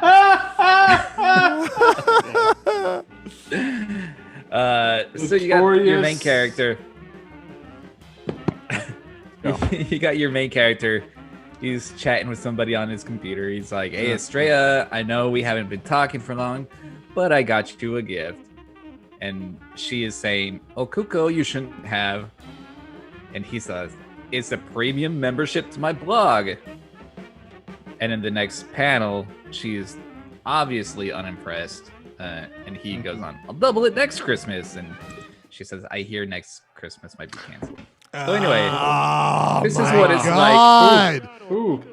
Like this Lewis. is what it's like trying to get subscriptions to your newsletter. As a person who writes a weekly newsletter every week, trying to get that money, that sweet money and memberships. This is a. So are you? Are you La Cucaracha? And Bradford, do you want to bring up something? I mean, do you want to talk about something? Let's talk about it. Let's extrapolate. Let's just. Nothing. No, do you feel like you are the TMNT? Like I'm looking at some things you've been Google searching here. I'm not gonna say that I write a newsletter called Awkward. What? Oh wait, no, the internet. Substack.com, or that I have new hat merch available. What? Or that I do merch. weekly. What? If you want me to hawk your merch, dude, you have to send me free merch, dude. That's like kind of put my bottom line. I'm not asking people to send me $20 plus $5 shipping Venmo at Ryan Bradford 2. It's just holiday spirit. Just too complicated right now. Are you saying, Ryan, that all those comic fans out there will love subscribing to Awkward SD, a wonderful blog? Is it a blog? I don't know, newsletter. What? How often does it come out? It's a newsletter. Who knows? It's a weekly newsletter. It's very San Diego based, but many people outside of the city and outside of the state have told me that it's the best thing they get all week. Oh! So a lot of people have said the same thing about a lot of people, honestly, about our show here, which is called the Polyester Blend. A lot of people said that's the worst and the best thing they've seen all week, and it happened back and forth, which is pretty. That's what I love about our show, Clay, is that we are the absolute best and the absolute worst. Right, I know. But I think people can relate to that. But I will say really quickly, if you are a fan of this show, I think that here we go. You should enjoy Awkward SD. I think that Ryan is a wonderful writer, like actual really edited content as opposed to this show. Ryan really puts together great stuff every week that he focuses on. I mean, he's not focusing on this show. We know that. He actually thinks about what is going on. And I will say, go subscribe. Put your email there. Subscribe to Awkward SD. It's free. It's free. You can upgrade to a paid subscription. By the way, that Ryan, helps a lot, those but hats I never look- wanted to make it. Those hats look so good. Always should be free. Those hats look so Thank good. you. I love those hats. I'm gonna subscribe. Thank you. I want to be a piece of that. Ryan, as always. But seriously, I mean, we joke around, but like Ryan, I'm so proud of my friend Ryan. What he writes all the time. He's a very funny man, a very creative boy. Thank you. Please Thank subscribe to it. It's good stuff. It's good content. You don't even have to be Lewis up in LA all mad about it. All right, everybody. That was Ryan's Comics Corner. We are not doing. Should we do one song? One song. Long song set. One song. One then song. We're doing county quiz. Jesus God, we'll do one song. I didn't even. Where are we at with this? I'm supposed to be playing all these. I blew it. Ryan, this is your song. Do you want to explain this because it'll take a second for it to load? What are we playing here? There's a band called Warriors. Watch live and Not local. Warriors, but Warriors. The singer Warriors is a very come out and play. Warriors, Come out and play. Are you okay with a live version? Should we play a live version? Oh yeah, let's play a live version. Let's play a live version. So the singer is like an advocate for non-binaryism. Oh, You go by the pronouns they and theirs and all that, and their songs are just great and very anxious but also like kind of pop punky and fun. See, So yeah. All right, one song set. My jam. Warriors. WTF? We need again. It's always good to point out that there needs to be less schlubby white boys, and that's why we need all sorts of backgrounds on this show. Polyester Blend is open to everybody. One song set. We come back with Utah County's quiz. It's at 10 to 9. 10 to 9. Very important quiz here tonight. Let me just give you guys a little bit of a hint. Not too far off from where the last quiz. The last quiz was Weber. Not too far from there. Not too far from there. One song set. We come back after this. Polyester Blood. One song set. Utah County's quiz. We love you all.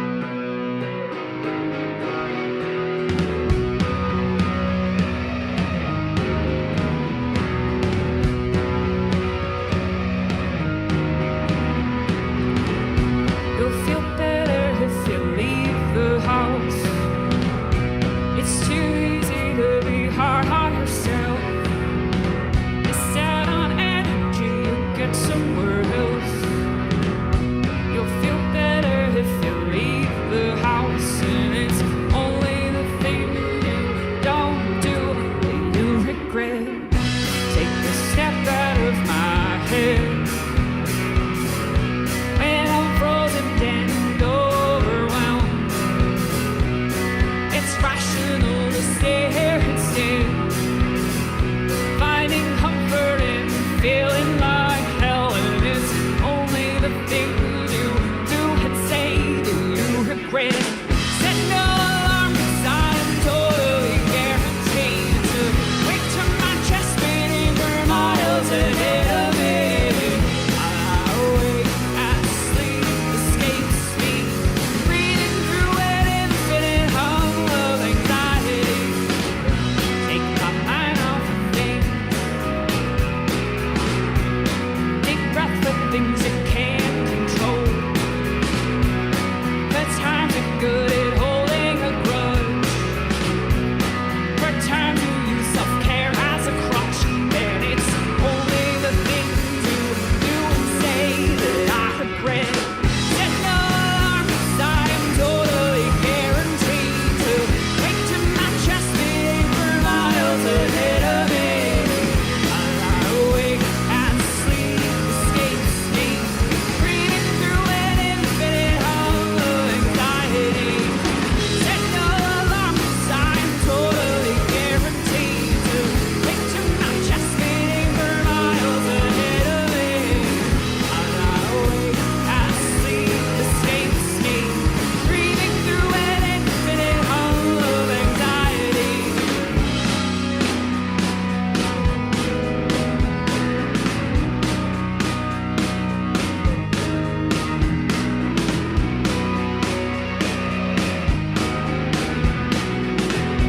You'll feel better if you leave the house.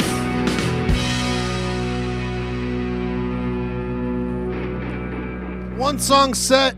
Warriors. WTF is sleep. I love that song, Ryan, and that's also I'm getting a Thermals vibe. You remember the Thermals? I love the Thermals. Yeah, no, Very they Thermals. put out a new album at the beginning of this year, which is, just like all their movies or all their albums is very like socially anxious, and I feel like it was it came out before the pandemic, but I feel in many ways that it kind of prophesized like how we're all feeling during the pandemic. Wow. Gotta check it out. Sounds like a great pick. Another great pick from Polyester Blend. Another great thing about Polyester Blend is a segment we all love so much, a segment that is really at the heart of what we're doing here, hyper local in Utah. People, it's time for County's Quiz. Is a great game to play between Ryan and Clayton for knowledge of the Utah counties. What will they know?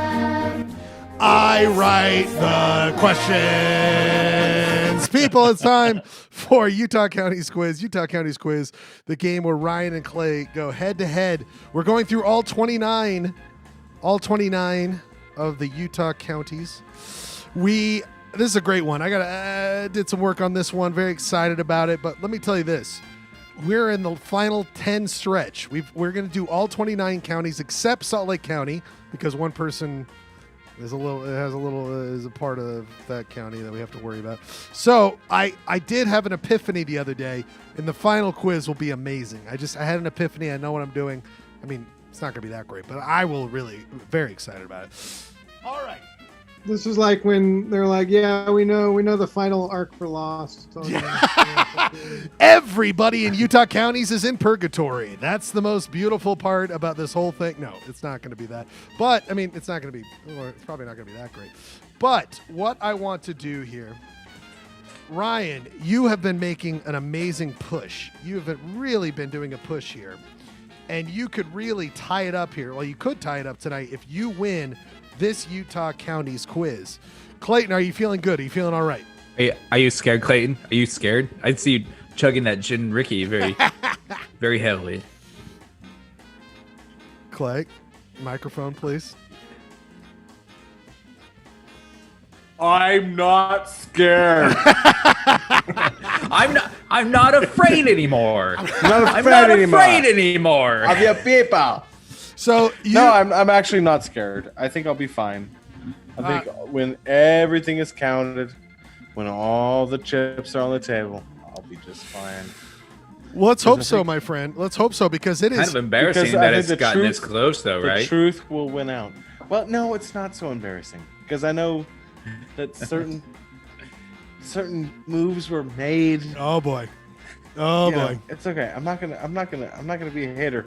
I just want to win. Let's go. All right. Here's the score right now. 10 for Clayton. Mm-hmm. He's in the purple. Too close. Yellow is Ryan. You see how much yellow is starting to infect this state. And then of course the red. The red is the time that neither one of these guys got any question right for Kane County, but Charlie won that, baby. Charlie Clayton's son, won that county. I want Charlie to win that. I want it to be a tie with Charlie with the win. How cute would that be? All right, people. This is how it works. I ask them each 4 questions worth 1 point. The other person can steal for 0.5. Question 5 will be decided by a coin flip, which we do in a second. And then, of course, we usually have a bonus, most likely. This week, though, Clay, you're always good at picking this. What are we doing this week? What is the county this week? Did you say it was northern? I did. Well, I'm looking at northern counties. And we know that we're not doing Salt Lake. Salt Lake, we've already done. Okay, well, I mean, Utah County is the county of this week. Really, the namesake. A lot of people think, are we doing Utah County quiz every week? No. Got to be honest with you, my least favorite county. Well, on the we have a list at the. But I am ready to win. We have a list here. Let me show you the list of worst counties, and you will see here, Clay, that the list of counties, the Utah County is the number 1 least favorite county. They've had a lot of problems with COVID parties and stuff like that. So we always say Utah. The only county in Utah that I've ever been in jail in. So. Oh, bonus. Mine would be my home county. Locked up, baby. Locked Davis, up. I will say, I'm going to do this right now. I didn't realize we haven't. I got those bracelets on. We haven't done this for a minute. I'm going to do. It's official right now. I am moving Iron County in Davis's spot, and Davis. Oh wow. Yeah, I'm gonna put Davis lower. I think the Iron has done enough. Anyway, it is time for Utah County's quiz. Last week, Ryan, you won. That means you got to go first in the coin flip. This decides who goes first in question number 5. Ryan, what do you want this week? Ooh, I'm gonna go heads. Heads it is.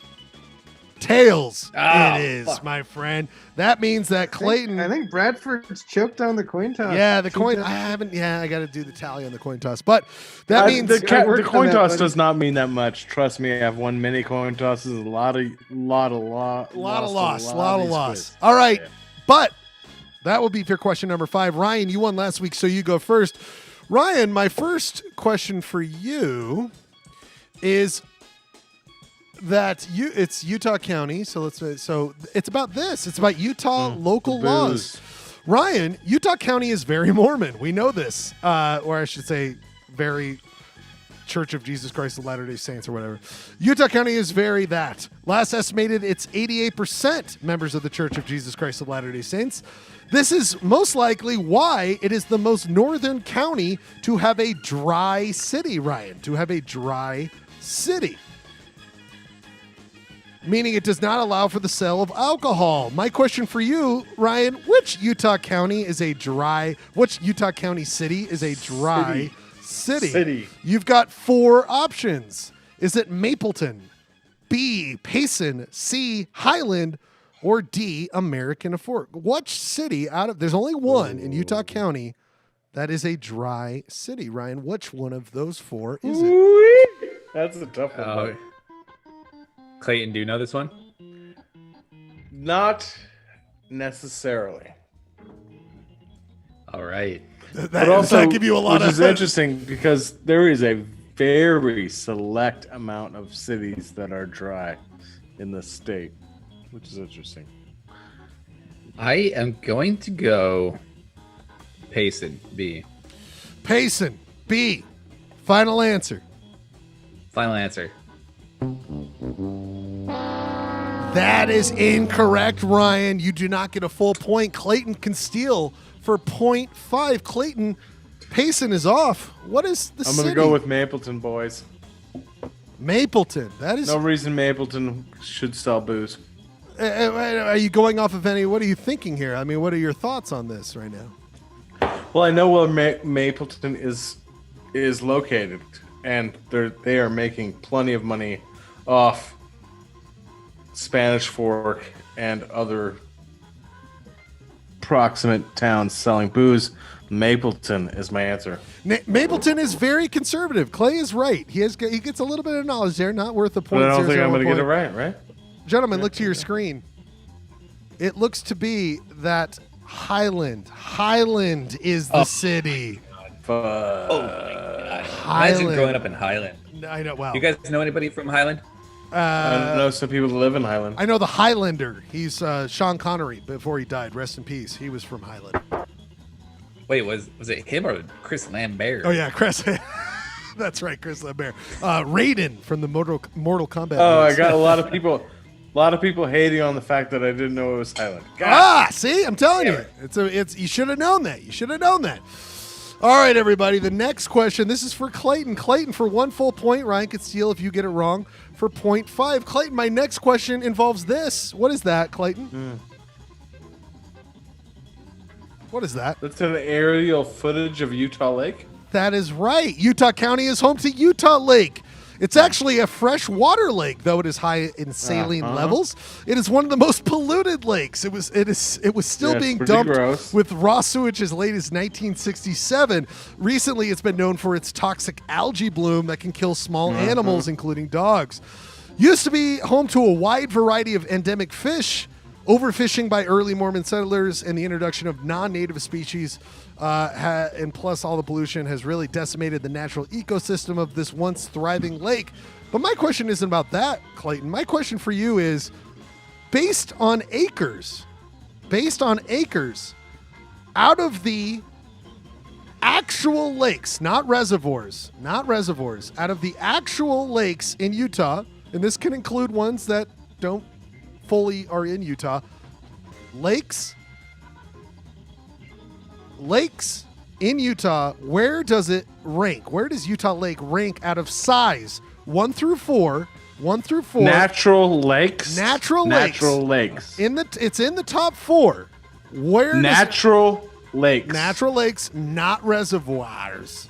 Reservoirs. Well, that's interesting because there is a very interesting call that you would have to make with one of those lakes. But okay, I'm in. Natural lakes. It's not. There's no dam creating this. This is a natural lake. Okay. Scrivener says third. Final answer. Yeah.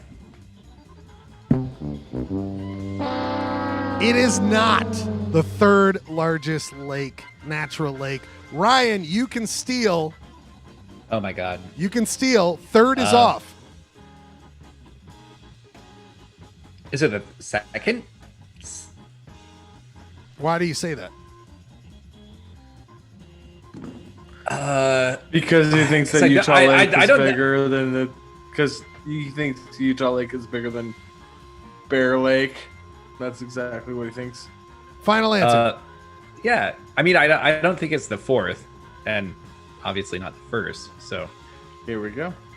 Look to your screens. You will find out that, in fact, Utah Lake, that's Lake Powell. Utah Lake is the second largest actual lake. Lake Powell is just below Great Salt Lake. But Ryan Bradford, you get 0.5. You are now ahead in this quiz.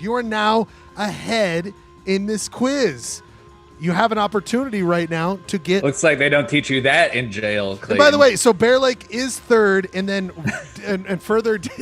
Hey, by the way, hey, guy who's arrested, let's go through one of the largest freshwater lakes in Utah. Let's go through that really quickly. Bear Lake is third. Like, do you have any questions about the jail cells of Utah? Hey, Buttercup, tell us about all the Utah natural lakes. Way down the list. That's my impression of it. Way down the list. Fish Lake. Fish Lake is the fourth. But a lot of reservoirs in between. Ryan, this is a big moment. You could really pull ahead here. My question for you, Ryan, is about this institution. Have you heard of this place? Oh, I've heard a little bit.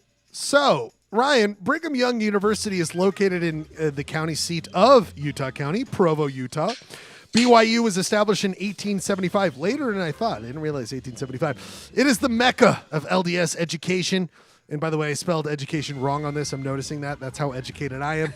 It is also a world-renowned university, despite its religious leanings. Many influential people have graduated from BYU. But for you, Ryan, no one may be more influential graduating from BYU than this guy. Oh, hell yeah. Ken Jennings. My man Ken. Jeopardy GOAT and possible Alex Trebek replacement. Ken graduated from BYU in 2000, actually way later. I mean, he was on the show like the next year. He graduated in 2000 from BYU with a double major, Ryan. My question for you, what were the two double major combo that Ken graduated with? Wow. Ryan, you have to pick between all these. Did Ken Jennings graduate with a philosophy business degree, a physics statistics degree, an English computer science degree, or D, in history education?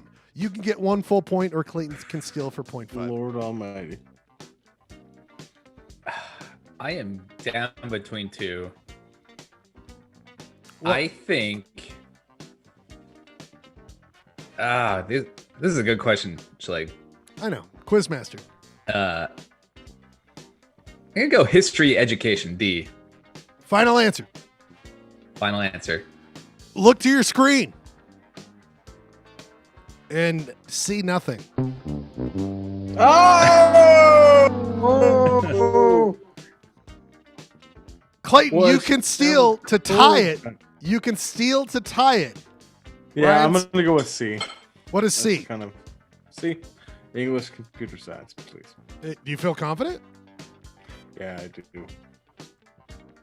English computer science is the correct answer. Oh my god, Clayton. That was my first choice, but I was like, that's too. I don't know. That's how we get it done. It makes a lot of sense. If you know that he, of course, went into software, I was wondering if Bradford knew that because we love Jeopardy. I did that for you, Ryan, because we love ourselves some Jeopardy. Thank you, Clayton. You can pull ahead. This is tied 0.5 right now.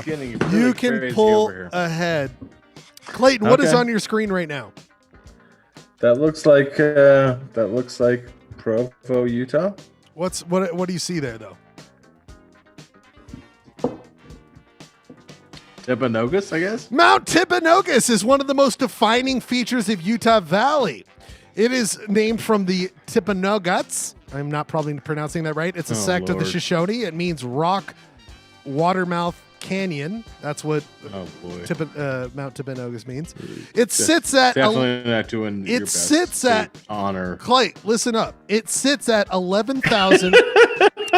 It sits at 11,752 feet. 11,752 feet above sea level. My question for you, Clay, out of the mountain peaks in Utah, Mount Timpanogos is in the top 10. Where does Mount Timpanogos rank by feet out of the top 10? I'm not they're not closest to the T. You have to be dead on. Same with Ryan. You have to be dead on out of the top 10 peaks. Okay, great. It's not even a number one in. Okay. Ooh, that's it? Between 1 and 10. Where does Mount... Who's going first? You are. Oh, boy. We're in trouble with Clay already. All right. Out of the top 10, where does Mount Timpanogos? Yes. Dead on. You have to be dead on. 5. Final answer? Yep. I know it's not number 5.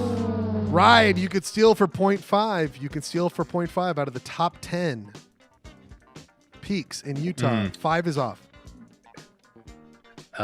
Where does it lie in conjunction with Seven Peaks? The water resort? The Amazing Water Resort. I will say it is 7,000 feet above the floor of Utah County, which is interesting. Unbelievable. This is fucking bullshit. 8. Ryan, you're going to be so mad. If you look to your screens right now, you will see that, in fact, Mount Timpanogos is 9th. You were so close. Oh, my God. This is getting interesting. Can I get a 0.001? Nope. So 0.5. 0.5. And this is where it can really change. It can really change.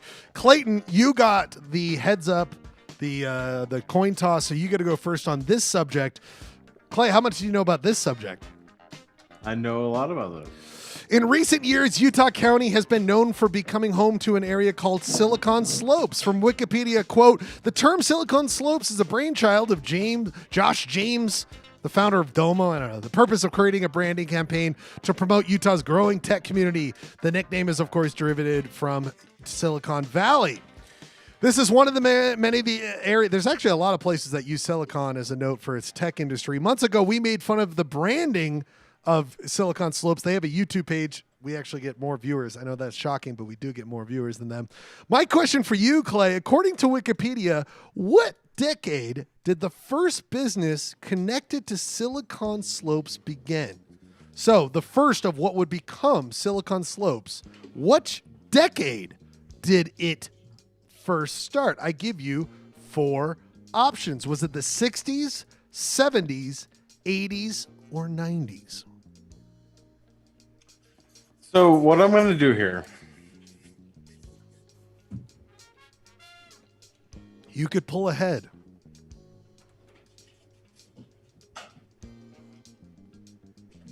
I'm going with C, 80s. 80s. Final answer. Yeah, because I think it'll be word perfect.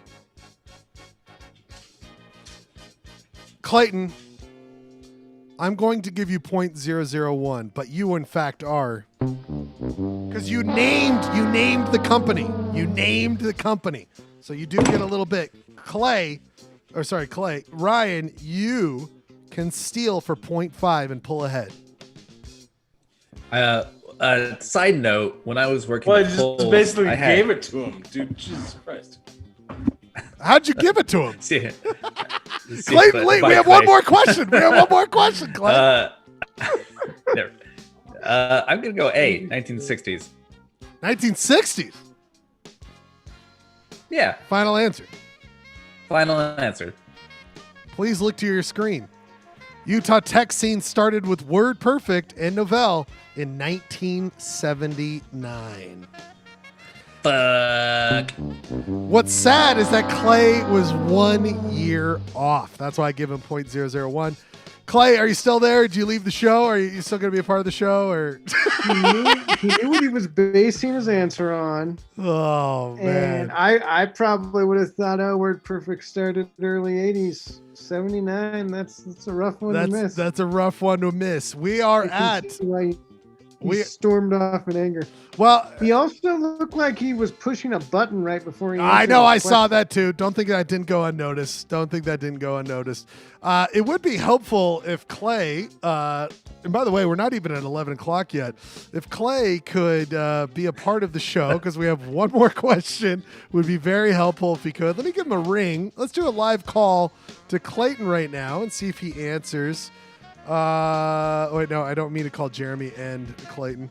This is the first time ever on Polyester Blend. A live call.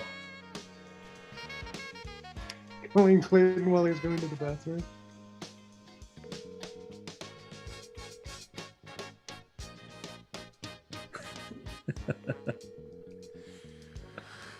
I've got a funny Utah County story I thought of to kill some time. Well, we got to kill some time because we have one more.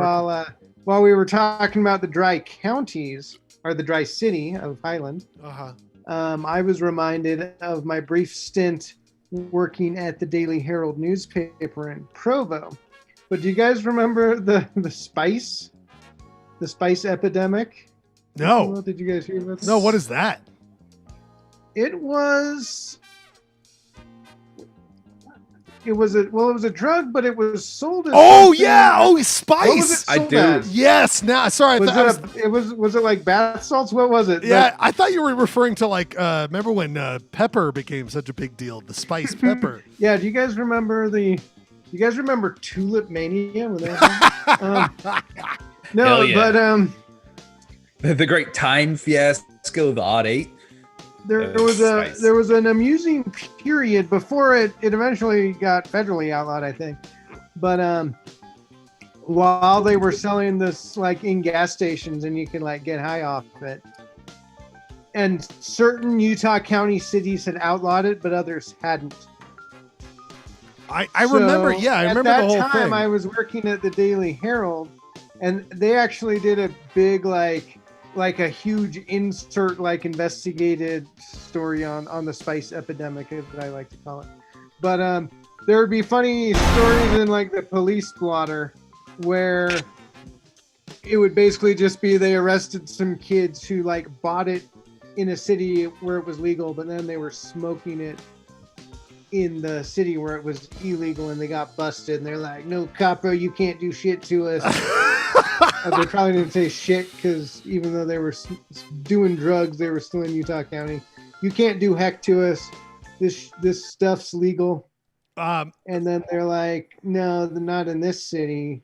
You're going to jail with Clayton Scrivener, who just saw in the corner of the screen." I think. By the way, I'm doing this now, people. Ryan, by default, you will win the quiz in 30 seconds if Clayton does not return. We now do the countdown. Default. Oh, he's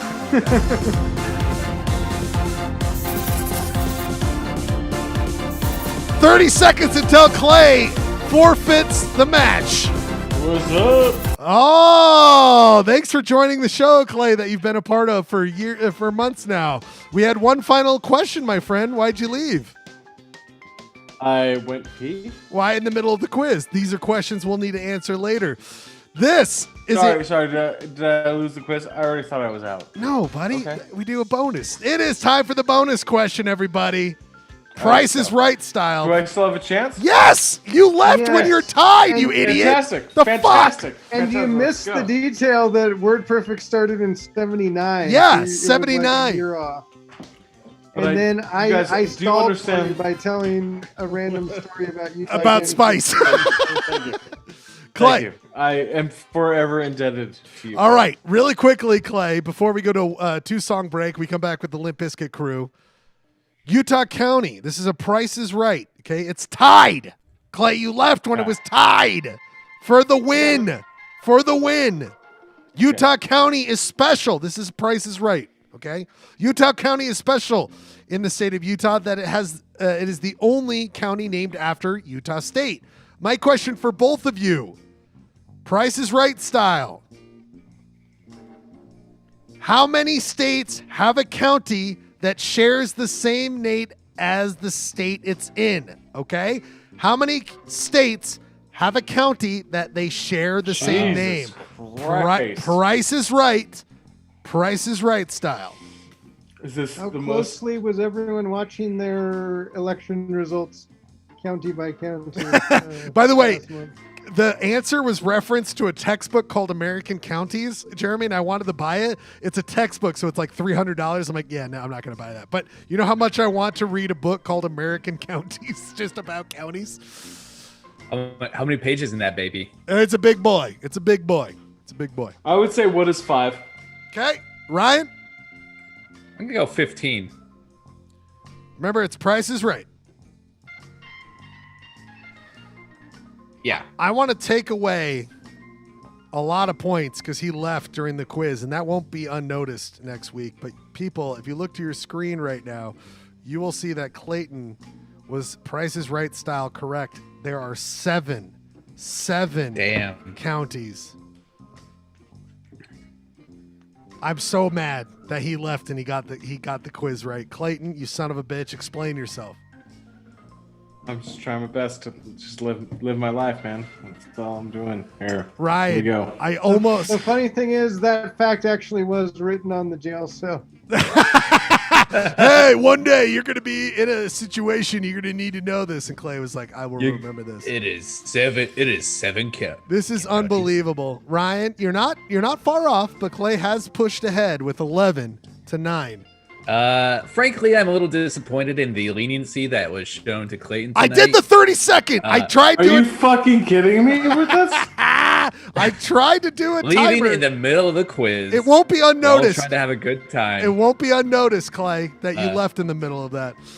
I came back, baby. Rule I came back, baby. I can't say we did not have any rules in place for punishment. For That will leaving change. the That will definitely change for quiz, next time. But I'm sure that will be fixed next quiz. And I'm already gonna. I mean, I know it's new format, new show. Not as many bathroom breaks. That's tonight. true. And That's so, true. You know, when you gotta go, you gotta go. I'm a staunch really believer in feel that. I really feel your pain as you see me. You see yourself down too. Maybe Oh, we this need guy, to he's do not the even three-song- apologizing. Three-song break right before the county quiz, and that way it's like you definitely had. It's like making the kids. Oh, go there'll be before you rules go. next time. I'm gonna have. There'll be rules next I time. feel like maybe that was a power move by Clayton. He's like, Ugh. try to change this. I'm Try about- to change my it show was on me. like- I'm gonna go to the bathroom in the middle of a very important I'm segment. gonna puke at how Come gross back that and is. You guys might not be familiar with sports, but there's a phrase called "icing the kicker." I think that's what Clayton just did to Ryan. Oh, well, we will have to hear what people say. We will have to hear what people say. Guess what? We're going to play one song. It's a little bit longer song, so Clay, go pee if you want to be a part of the rest of the show. We're still putting on a live broadcast here if you want to be a part of it. We are going to be entering the Limp Bizkit Crew Recommends of the Week. Whatever you want to talk about, I'm going to put the Zoom link in the YouTube chat. Please join us. It's a full... We got plenty of time for the Limp Bizkit crew tonight. Just hang out, talk to us. I'm going to put the link in there. It's a little bit longer song, probably like 5 minutes or so. We will come back with the Limp Bizkit crew Very controversial night here in Utah County's quiz. Very controversial. We'll see what happens. Not happy. This song is, of course, by one of the greatest bands of all time, the OCs, The Dream. All songs about dreams. We'll be right back after this song. Limp Bizkit Krew, please join us. Tell us your recommends. More Polyester Blend. Actually, Polyester Blend's over. Limp Bizkit Krew coming up.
Oh, mercy me. One of my favorite bands of all time, the OCs. The Dream is the song. I love that song. It's a very good song. I love those guys. Every time I hear OCs, I'm like, I should get more into them. I've seen them a few times live, and they're always so great. But I've never seen them. I feel I'm so jealous. So yeah, they're very crazy, and I feel like they're what I've heard on their records really does translate how wild and crazy they are live. Yeah, there was a time when we came into town for a wedding, and our good friend Jay, I miss Jay, when he was living in San Francisco, was like, "You guys want to like come and meet my friends? They're in this band. We could see them live. They're called the OCs." And I was like, "The OCs!" And we didn't, for whatever reason, it didn't happen. But I'm very sad because I've actually never seen the OCs live, and it makes me very sad because I love that band. It's the Limp Bizkit Krew, everybody. We are officially in the Limp Bizkit Krew. At 10:17, we're killing it right now. We've got one person on board, Louis Godfrey of the hit segment last week. I loved it so much. Louis Travel Review. Louis, are you with us? I am. And I just want to clarify something about the music. I truly, I don't really care all that much. You guys do whatever you want to do. Oh, damn it. But someone asking for less music in the show, it's kind of something a simp would, ask for. So, good that's point. A square, it's a square request. That's my man. Guess something what? Squares want. I'm making it. And of course, it's Gurky and Munger because all they want is for the show to end sooner so they can play cards. Oh! Transparent. This is a transparent. Turn it up. Louis? This is a transparent. I think in Pat, the hard truths. These are very hard and real truths. I feel like in Pat's case, he just wants us to talk about his failed treasure hunting. Yeah. Why don't you devote more discussion time to the art of failing at treasure hunting? Gentlemen, I will say we go His to the favorite topic. We go to the Schledio cam. The plunger has arisen. And the plunger doesn't always just speak with the total piece of shit Hall of Fame. The plunger has spoken. We go back to 3-song sets next week. That is decided. It's done deal. The plunger has spoken. So we are going. I just also want to chime in on the controversy tonight. That was a pretty egregious display of poor sportsmanship on Clayton's part. The fact, but I just gotta say, man, Bradford, when you miffed on the Ken Jennings question, like it just yeah, you had him. You had him. I had it. You had him. That's true. And you That's let him true. off the hook. I take full responsibility. There is no excuse for my poor playmanship in that. Right. So that is why That's all I'll I'm say. not. Louis, Okay. you're wise. Point taken. You are wise. You're a part of the show. Pat and Gurky didn't say this during the show, so I'm rescinding our 1-set songs. We are done with that. We are back to 3-song sets. This is a music show. God damn it! I do want to have more. I do want to do more. If people are more lively in the chat, even though I think in the past we've done a bad job of this, I do want more requests. I do think that we should open this up to not just all us three. In that I'm happy to take out one of mine, and as we go on, as people start to chime in with the theme, I want more people to be a part of the theme and suggest songs. So I think you could reserve one 3-song set for requests. I love that idea, but we need to. I'll have a backup in case we don't have enough. But I think you're right, Jeremy. I think we'll set that up for next week. And by the way, next week is the holiday show. We are doing we're going to be doing a fun holiday show. Before he left and still won the quiz, and as he's currently on his phone, not talking on the show he's a part of. He says a lot. We'll see if he actually does this. We're getting back into the treasure game, people. We're going to get back into the treasure game for the holidays. We want to give a gift to you. So Polyester Blend, what we're probably going to do is something like an object is placed, and if you find it, Sorry, Lewis and Ryan, even though Ryan's a part of the show, but Lewis and you are very much part of the show. But Lewis, you will not be, unless you want to fly to Salt Lake just to find the treasure. We will be doing a treasure hunt next week. What? We're That's back big in news. it. We're back in it. We're back in the business. We're going to be doing. Plus the return of Don Joe. I'm just going to call it. We'll see. We'll see. I'm waiting in the weeds on this one, but we're definitely doing a treasure hunt for the holiday season. That means that we'll announce it next week, and then we have Christmas, and then we come back before the New Year. And if someone finds it before the New Year, even the better. But if not, we'll keep doing that. But a treasure hunt is coming back. Ryan, your feelings on this? I'm very excited. Sorry, I was watching Clayton say something. I know, he turned off his microphone. Something or singing something. I don't know if your mic was on. Yeah, no, his mic is off. I don't know why. Clay, you can turn on your microphone, by the way, my friend. You got or unmute. Anyway, this is very exciting.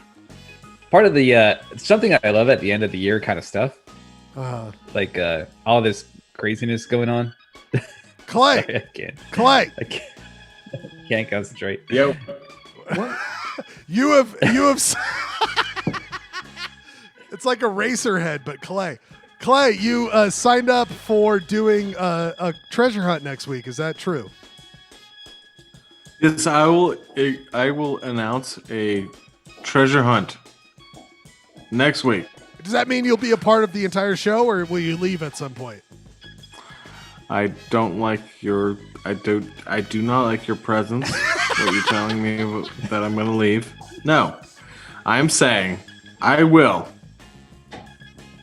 next week announce a treasure hunt. The plunger ascends. That means we have it's like the smoke out of the Sistine Chapel. We have, instead of a pope, we have a treasure hunt, people. We have Like, you guys have no effing idea. A treasure hunt will ascend next week. This is very exciting stuff. Guys, quick note. I just want everyone, challenge for the programmers. I know the temptation will be there because it's just so strong, but I think you should include some songs that aren't from Santa Hat and other holiday favorites by NSPS. I'm actually going to play all of Mariah Carey's holiday album. And is my whole thing. Jeremy, how are the sales after the polyester bump on that? Yeah, you got that polyester bump. Skyrocket. There's a thing on Bandcamp where you can pay more than the price, and people actually did that. Oh, what? That's wonderful. That's kind of cool. Yeah, that's very nice. It's only $7, but you can type in I guess it's a clever guilt trip thing. It's like, well, you want to pay more? It's like, well, what if other people have been paying more? I better pay more too. I think I got some pretty I'm cool if you just pay $7. I don't need you to pay 20 like some people did. I'm saying some people did do that. Should next show be the original Photoshop bro, where we imagine Jeremy flush with cash? We've talked about Although this. I kind of gave away my idea. I did too. I told you my Scrooge McDuck, I would have been screwed. Also, by the way, Jeremy, the fact that you said that I won tonight and that turned out that we've done 15 of these and we're all 5, 5, and 5. God bless you, my friend. The fact that actually happened, that's incredible. You are wise. You are wise. What is it? NSPS? NSPS. I'm just going to show Let's see how well my search. Yeah, that's us. Oh! What I know. I don't know what's going on. I think I'm using too much. No internet. I think How can you have no internet and yet be broadcasting to the internet? Because I think my fiber is using all of it to broadcast. We're broadcasting at way too high of a level. We don't need to be broadcasting at the level I'm doing. Look at this. Oh, it's so good. How much does this whole thing cost here? Oh, I love you've got the golden spike. Oh, that's a great shot. Did you take that shot? Janine took that photo. Oh, that's great. But that's not the currently promoted album, but it is excellent. Sorry, I love everything. Spike. I mean, you should buy both albums. Some might say. It seems like there's so many great albums extra here. for both. I love this has turned into like a self-promotion thing. Like, Ryan, what kind of hat are you selling on your? Wait, what? Oh, I'm still wearing the hat. Oh shit. We should do a bundle where you get like NSPS downloads and an awkward SD.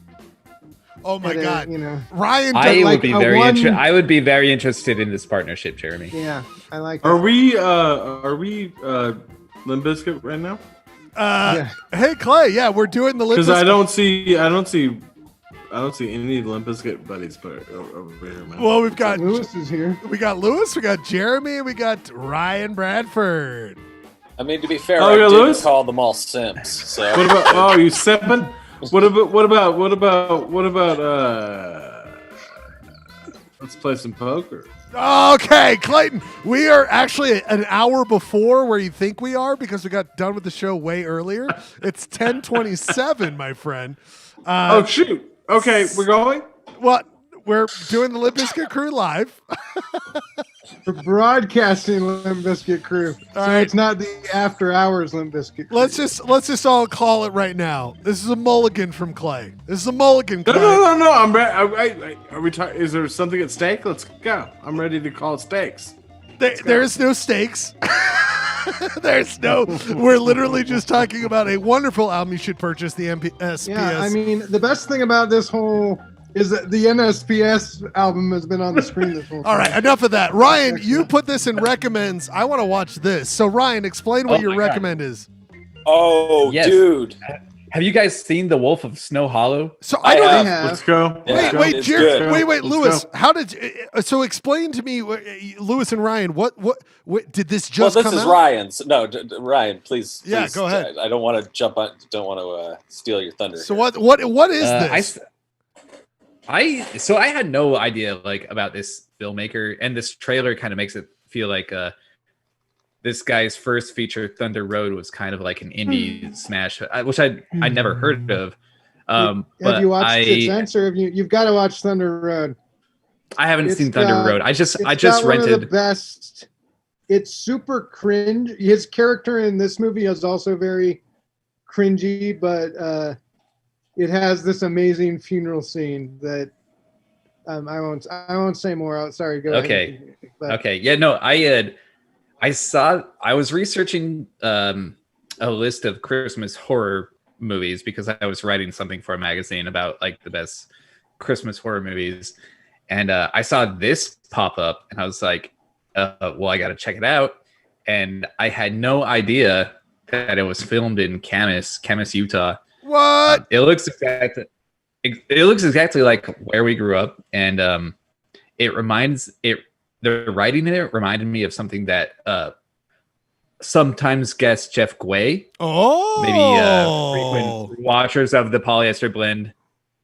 It was like Jeff Gway had written a werewolf movie, and it was so funny and just like, but also emotionally heavy and lots of good, like some good action too. I was very surprised at how awesome this movie was.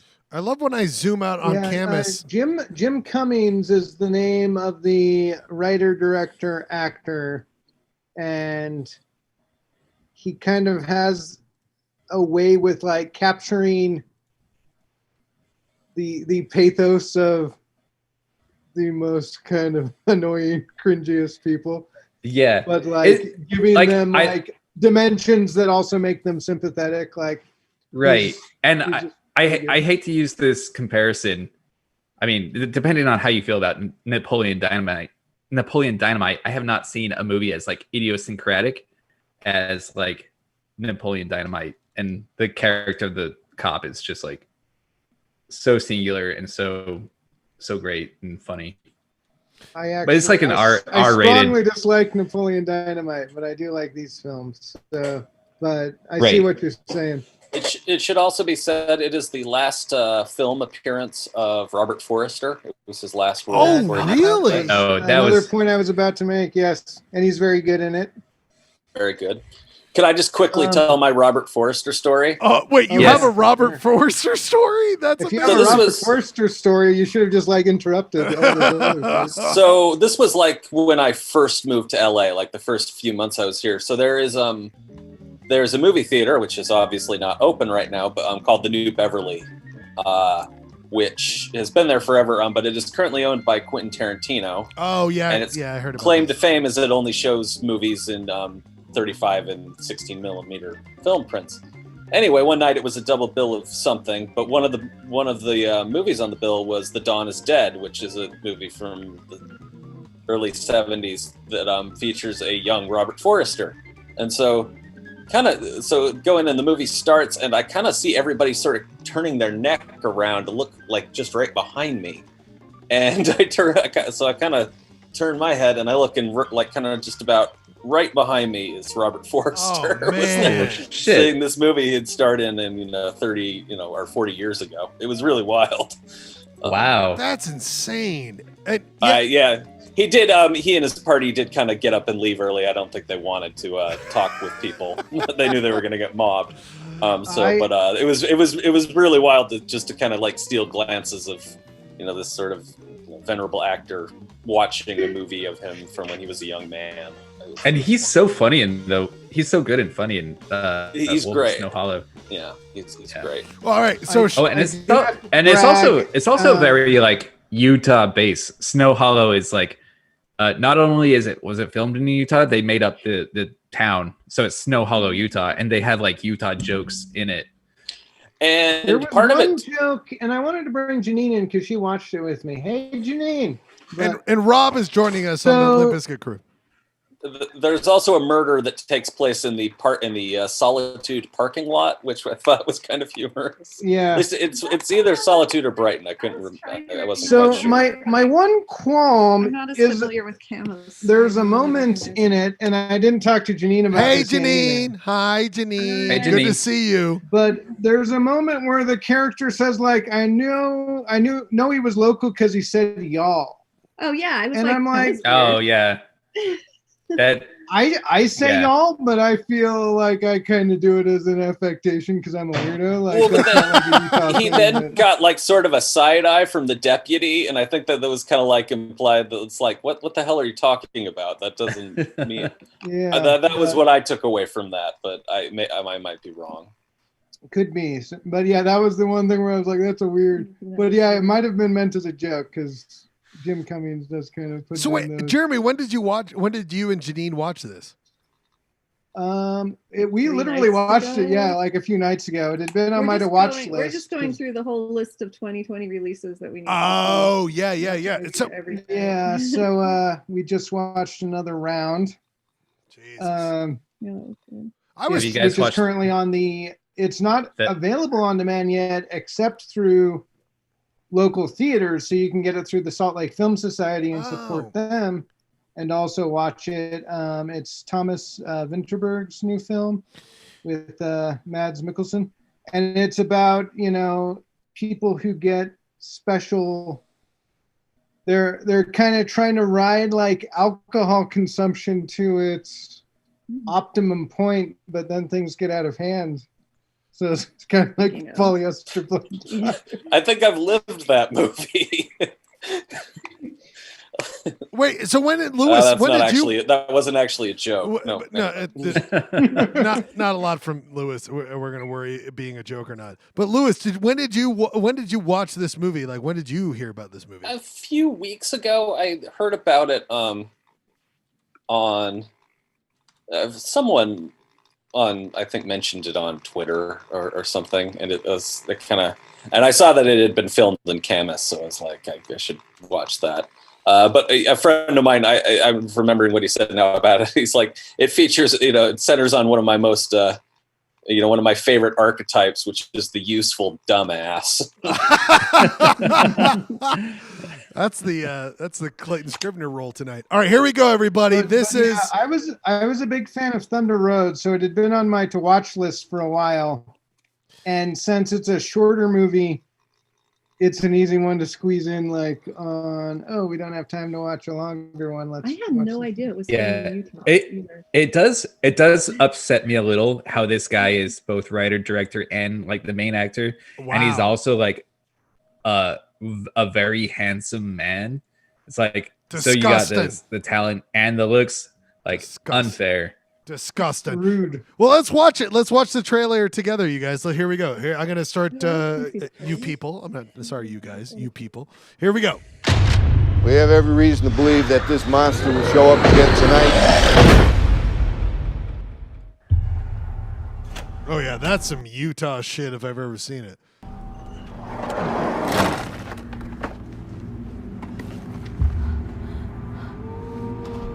Wait, why did she take her boots off? It's so cold. Why did she get?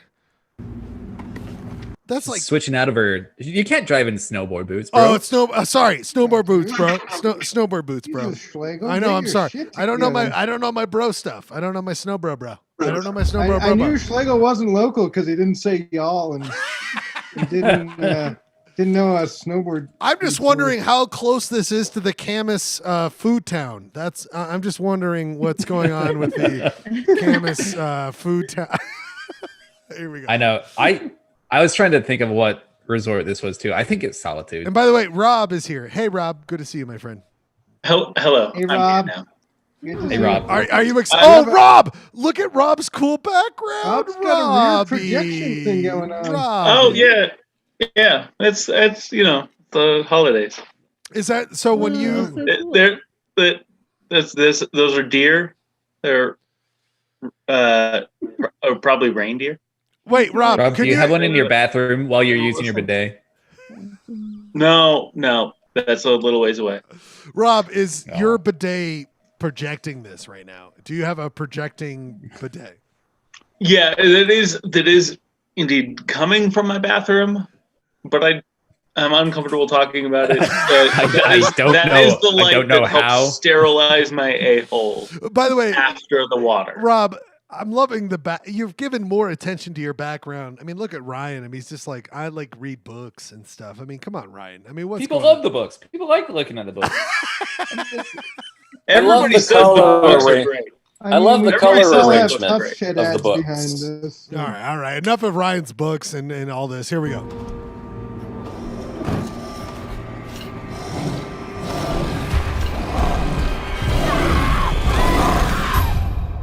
Wait, Orion? I thought they were done. I thought they were. Yeah. I thought that was done. Well, they got the old school opening at the beginning of the movie. That's rad. That's. And by the way, MGM just being like, I know you like this background, but it's us. It's us. It's actually us. Is that the guy? That's the guy. He's so writer director. Look at that skin. It's just beautiful skin. Sorry, I'm Buffalo Bill at this point. Like I do not feel good about the looks of that man. Okay, here we go. I'm John. I'm an alcoholic. God bless. Oh, bad. First of all, now I'm into this movie. If this character you can identify with. If this counts as my AA meeting, I'm very into it. I've been in the program That now. is a no. So that's Camas. Oh right? yeah, that's 100% Camas.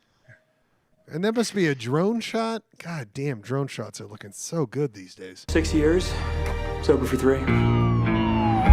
This is scary. It's new. I never saw a body like that. There's going to be a lot of late nights and overtime because of the brutal murder that happened in town, and I didn't want to set up expectations that I can't. What's going on with this acting performance? Is this? Is this a little tistic? Little tistic? This is a bad movie. I think it's one of the bad ones. He seems a little. It's a bad movie. Shut up, Rob. What? You guys aren't appreciating Jim Cummings' performance. It is very much intentionally affected like that. Let me just say, with Jim, just remember, useful dumbass. That's what he was. No, I think that sums it up. I cannot wait to watch this movie. But I will say about his acting performance, he's Jim Cummings. I'm Jim Goings. You know what I mean? Like I'm out of here. Same as the distance of the paw prints. It's a wolf. Or maybe it's a werewolf. No, let me just make this perfectly clear. There is no such thing as werewolves. That guy's gonna have a comeuppance. I'll just tell you right now. Whenever anyone has, let me just say, there's no such thing as werewolves, but in this movie there is what I think. I don't know why they're not. Maybe you're wrong. You're gonna have to watch the movie and find out. Nope. I don't think I have to watch the movie. I do think that we are going to see in the preview here The motherfucker who just said there are no werewolves is about to fucking You might be surprised, Rob. You know, That's all I I'm will. gonna say. Another thing I will give this will not be movie is surprised. like, I will predict everything accurately. yeah. Another thing about this movie, You've already predicted nothing correctly. it's like there are more bad werewolf movies than there are good ones, and the werewolf action in this movie is really good. But Ryan, this also could have been called American Werewolf in Camus, as opposed to it'd be It could have been, and it should have been. It would have been. Frankly. That would have been a better name. Yeah. Yeah, absolutely. Killer is a guy, and I'm gonna find him, and I'm gonna kill, and we're gonna bring him to justice. We have every reason to believe that this monster will show up again tonight. I won't ask you to pray with me, because...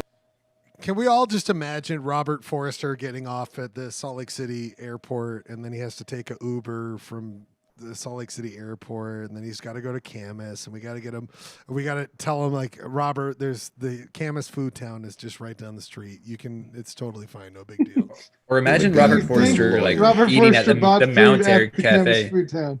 Dude, like for his, or someone bought it for him. Yeah, Robert Forster's like he ate product from Camus Food Town, whether Yeah. he bought it there himself or not. Can you get me 4 lean New York strip steaks from the Camus Food Town? I just want them. I want them raw. I want them raw if I can get that way.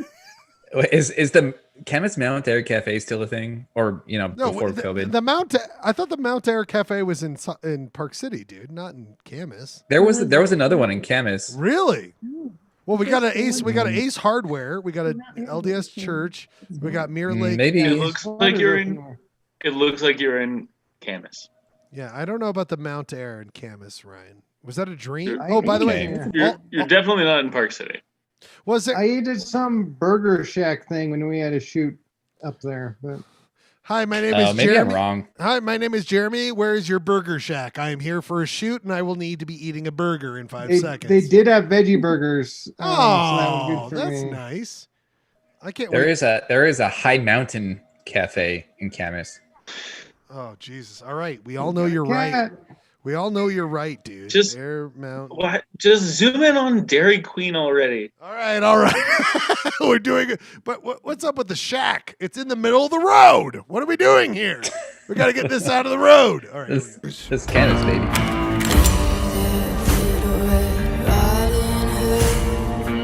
Where were you? Where were you? John, none of you talked to me once, okay? They're saying it's a wolf. No, it's a man. When do I get to be right about something?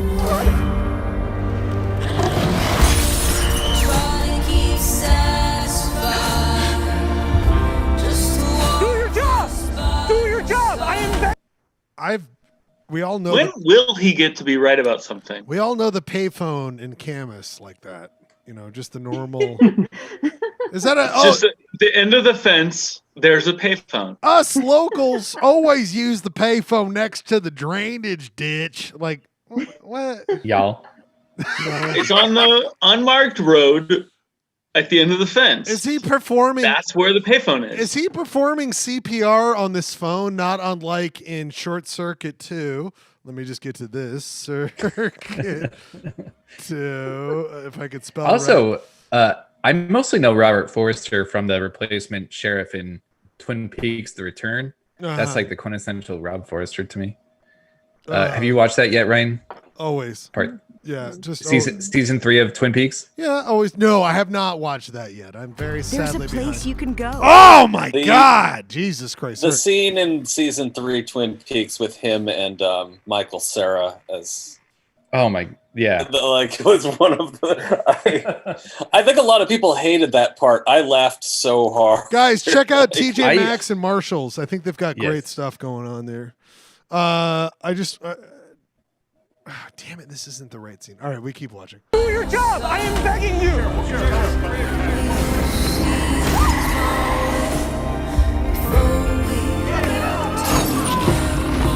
You want to be sheriff? How about we start acting like one? Little Red Riding Hood, everything. That seems like a fun time. I'm ready for that kind of fun. Or, I mean, did you have fun watching? It's very fun. It's very fun and really good. It's very good. I would point out there's a great Roger Ebert quote about trailers that the studios often market the movie they wish the filmmakers had made rather than the movie the filmmakers actually that's made. a really Yeah, that And I this feel is like kind of a weird hybrid where like it's got this dramatic music, but like a lot of the stuff in the movies like kind of deadpan dark comedy. Right. There are some So- really funny parts of that movie. Like, Yeah, it doesn't quite capture the tone. And I'm not going to say anything other than there's a fantastic little bit with a librarian that Oh my god, yes. Well, how did you guys watch it? Did you have to just rent it? Like, did you just rent it? Oh, I rented it from Amazon. I rented it on Apple. So we use different platforms, different experiences. How dare you? What's wrong with you guys? Always use the What same. form? Lewis probably used Google Play, so we had like all three. no, I stole the shit out of it. What are you talking about? Lewis he's got. There are filmmakers who need. It actually I rented it. I paid for it. It projected out of Rob's bidet for me. I rented it from Rob, can you Rob's say bidet. something? Is that Rob? Do you have a 4K projection? It's more of a more than does one that look like streaming 4K? service, if you know what I'm. Is it 4K? I don't know. I don't keep up with computer things. It's very complicated. Did I do 4K? No, you did That's not. definitely 4K behind you. I can tell from the. Yeah. Confirmed. It's 4K. It's just so pristine. I can see like the individual leaves on that. Yeah, it's all Christmas color. tree. It's all color. The balanced. needles of the pine tree. Yeah, it's all very color Is balanced. it going too fast? Is it going too fast? I have a remote control for it. And slow it down a bit. You could slow it down a tiny bit. You need things. Is that better? Is that better there? This is what. Oh yeah, that's perfect. Clay needs this for his like just his beautiful like when he has these edibles, he needs to just be watching this. But I will say that you guys this segment, so this what I was saying that this moment reminded me of where a EMT person is next to a machine it reminds me of this scene. It's forensics actually. Do you guys remember this? Oh, it's so loud. No, Johnny 5! Do you guys know what movie this is, by the way? This is a very special moment. Oh yeah. So this is of Is course this part 1 or 2? This is 2, because 1 would not dare get into the emotional depths that would be this scene. But here you go. Just listen to the audio. It's kind of like this. Number Johnny 5. What is wrong? Where is your auxiliary power? What? This is one of the most emotional scenes in my like. There. Do you guys know the movie Project X? Did you ever know about that movie growing up? About the monkeys, Matthew Broderick and Helen Hunt.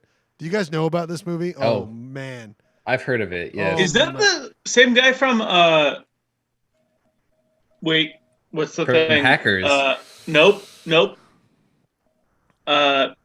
He's not an Indian man. Nope. He is not. He is definitely doing brown face in this situation here. That dude. No, but that seems the same dude who's doing brown face from the Number 5 is alive. What's the name of the fucking movie? I don't know. Is it Short Circuit, the trailer that we're watching right now? That's the same. Is that the same guy from Short Circuit? Yes, it is. Yes, No, he's the only guy who he comes back into this movie. This is Short Circuit 2. The other guy you're seeing, Michael McKean. Have you heard of him? Spinal Tap. Have you heard of this guy? He's giving this is his acting achievement of all time, making you think that this robot is dying. He used it up already. God damn it, I knew he wasn't up to this. Yeah, he knew. Michael McKean. Yeah. He's got 52 seconds left. Number Johnny 5. This is the most emotional scene of my childhood.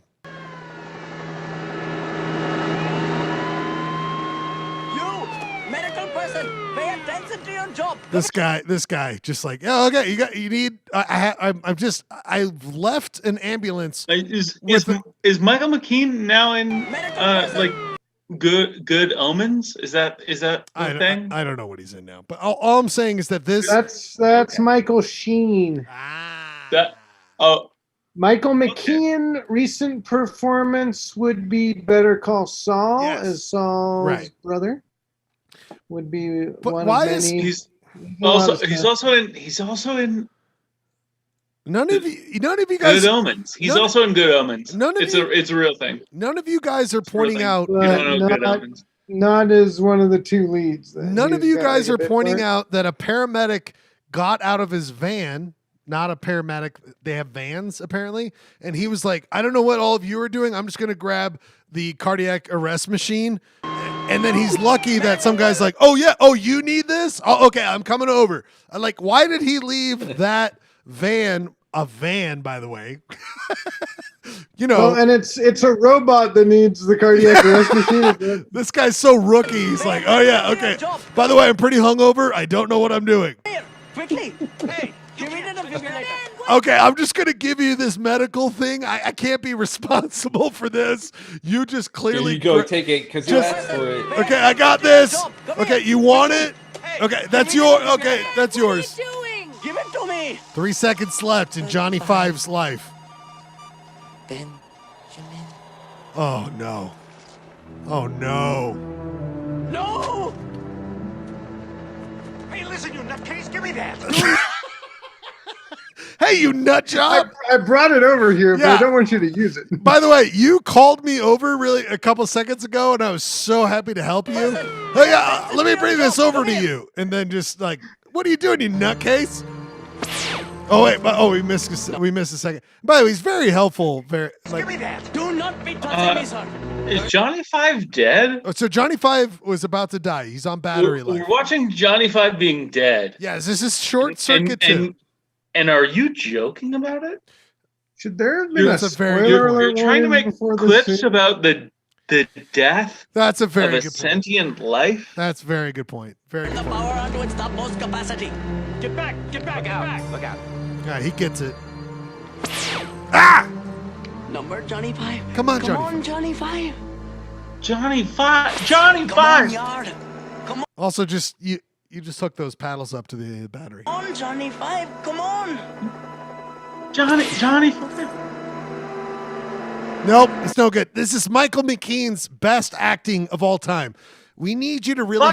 Michael McKean. I'm worried about Johnny Five. No, Michael McKean sells the fact that this robot's about to die. Look at this action. Nope, not happening. Please come on now. Come on, Johnny Five. The greatest shot in cinematic history. Please come on now. Johnny Five. Come on, Johnny Five. Come on, Johnny Five. So many pauses. Electricity around a thing means good. Johnny Five. Johnny Five. Come on, Johnny Five. Johnny Five. Michael McKean. I don't know. But let's go back to the greatest shot in this cinematic history. Please come on now. I want to know if the director. I have to know how Johnny Five is doing. We need a crane Stop. to pull this off. We Stop. need that overhead swooping down. I have to know how Johnny Five is doing. I would really like to come across some dude doing that to a pile of electronics with a heart resuscitation machine. Absolutely. Just like any, yeah. And by the way, yelling into the sky. This is a perfect bookend for the show. This is me waiting for Clayton to come back to the quiz. Please come on. Okay, but Rob, you're right. We need to figure out what's going on here. I have to know Johnny Five's fate. Oh. Oh my God. Number Johnny Five. Are you complete? Number Johnny Five. Are you completely operational? 100. That guy's a white man doing this role. Stop cutting this out. I have to hear about Johnny Number Five. Keep that power on, or I'll beat the living headlights out of you. Oh, but I've got such a headache. What a goof. Number Johnny 5, you had me so worried. How do robots feel pain? I don't know. No one knows. All right, everybody. It's in their programming, you son of a bitch. That's part of the thing. All right. Shut up, Rob. Really quickly, we need to award this. Just kidding, Rob. We're about. Really quick note: Michael McKean was in Good Omens. I was about to be like, no, he wasn't, and then I was like, wait, I did watch that, and yes, he is in that. So in a supporting role. I only watched one episode. Rob was right. He was watching Good Omens earlier tonight. He shows up later as the Witch Finder. I love the Good Omens book, and I Book thought is so good. the show kind of sucked, so I didn't. It was fine. David Tennant is enjoyable. All I will say is that missed Michael McKean. the Zoom link is in the YouTube chat. So if you want to join, we're about to go to the after hours, the end of the show. We tried one set songs. It threw everything off. We're going back next week. We're doing songs. I was too easily pushed away from our format, our beautiful format. But before we go into that, we must award Husky Boy of the show, Clayton Scrivener. Clayton Scrivener, you are Husky Boy of the show, wherever you are. He did a great job with not being here for so long. And that is why he is number one Husky Boy. He is away. You all can join with me or not. I thought maybe I would get it for having evenly distributed You Shot Bro awards. I would say maybe he gave too much husk. Too much husk. Right. He gave us too much. Jeremy, you get a different award. The Husky Boy Award, right, goes to somebody who has overdone something, right, and done something bad. Jeremy, you've done something very good. That's why Jeremy you've been a very level-headed judge who has judged all of these very bad shop shows. How dare Rob? All right, I'm muting Rob. Rob, equally, you've done a very good job. How dare at giving each of them their, half a third of a second of recognition that they deserve. Who is they this man? Absolutely deserve. All right, Rob, you're about to be muted if you don't. Rob, for appreciating my work. And by the way, it really means Jeremy's done a great job. All right, recognizes all right, Jeremy, you're DJ Schlub you're DJ Schlub. You are you schlub up the club. You schlub up the club. You make the club better. You schlub up the club. You're number one in the schlub up club. We had a total curse of the Clay Beano tonight. 100% curse of the Clay Beano tonight. And we will see what happens next time. We will be entering. We're all going to still hang out and talk about everything. If you want to join, the Zoom is in the chat. But you guys, all of you, if you can join in, next week is a holiday show. We will be doing fun holiday stuff. We'll have a treasure hunt. We will have different goofs. Maybe we'll have a plunger. Even could we even next week have a holiday sing out? Yeah, we might. Holiday swing out. Above. I can't have to remember everything. Pretty soon that big yellow moon will light my plunger to the house with the toilet needs help. Blue shadows on the trail. Come on, you guys. You don't know it by now? Haven't been doing a great job. Little cowboy, close your eyes and dream. Dream of a show next week, holiday show. All of the doggies are in the corral. All of your work is done. Just close your eyes and dream, little pal. Dream of someone. Dreams was the theme of our music tonight. How perfect is that? Really big show next week. We're going to put a lot into it. We're going to explain to Clayton Scrivener he needs to be a part of the full show. You can't just leave halfway through. Blue shadows on the trail.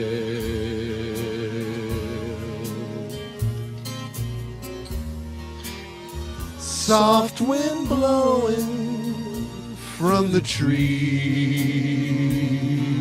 above. I'll do this every week. I fucking love this. All the other little cowboys back in the bunkhouse now. So close your eyes and dream of another show. You don't have to dream that hard. It'll be back next week, Monday, 8 o'clock, holiday show. We love you all. That is the end of our broadcast night. We'll see you next week. Who knows what the polyester blend we'll get into next week. Thank you all for being here. Thank you all for listening or watching. Night, Dusty. We'll see you next week. Ned. Good night, Ned. Good night, Ned. That's all perfect. Great. And that's the end of the show.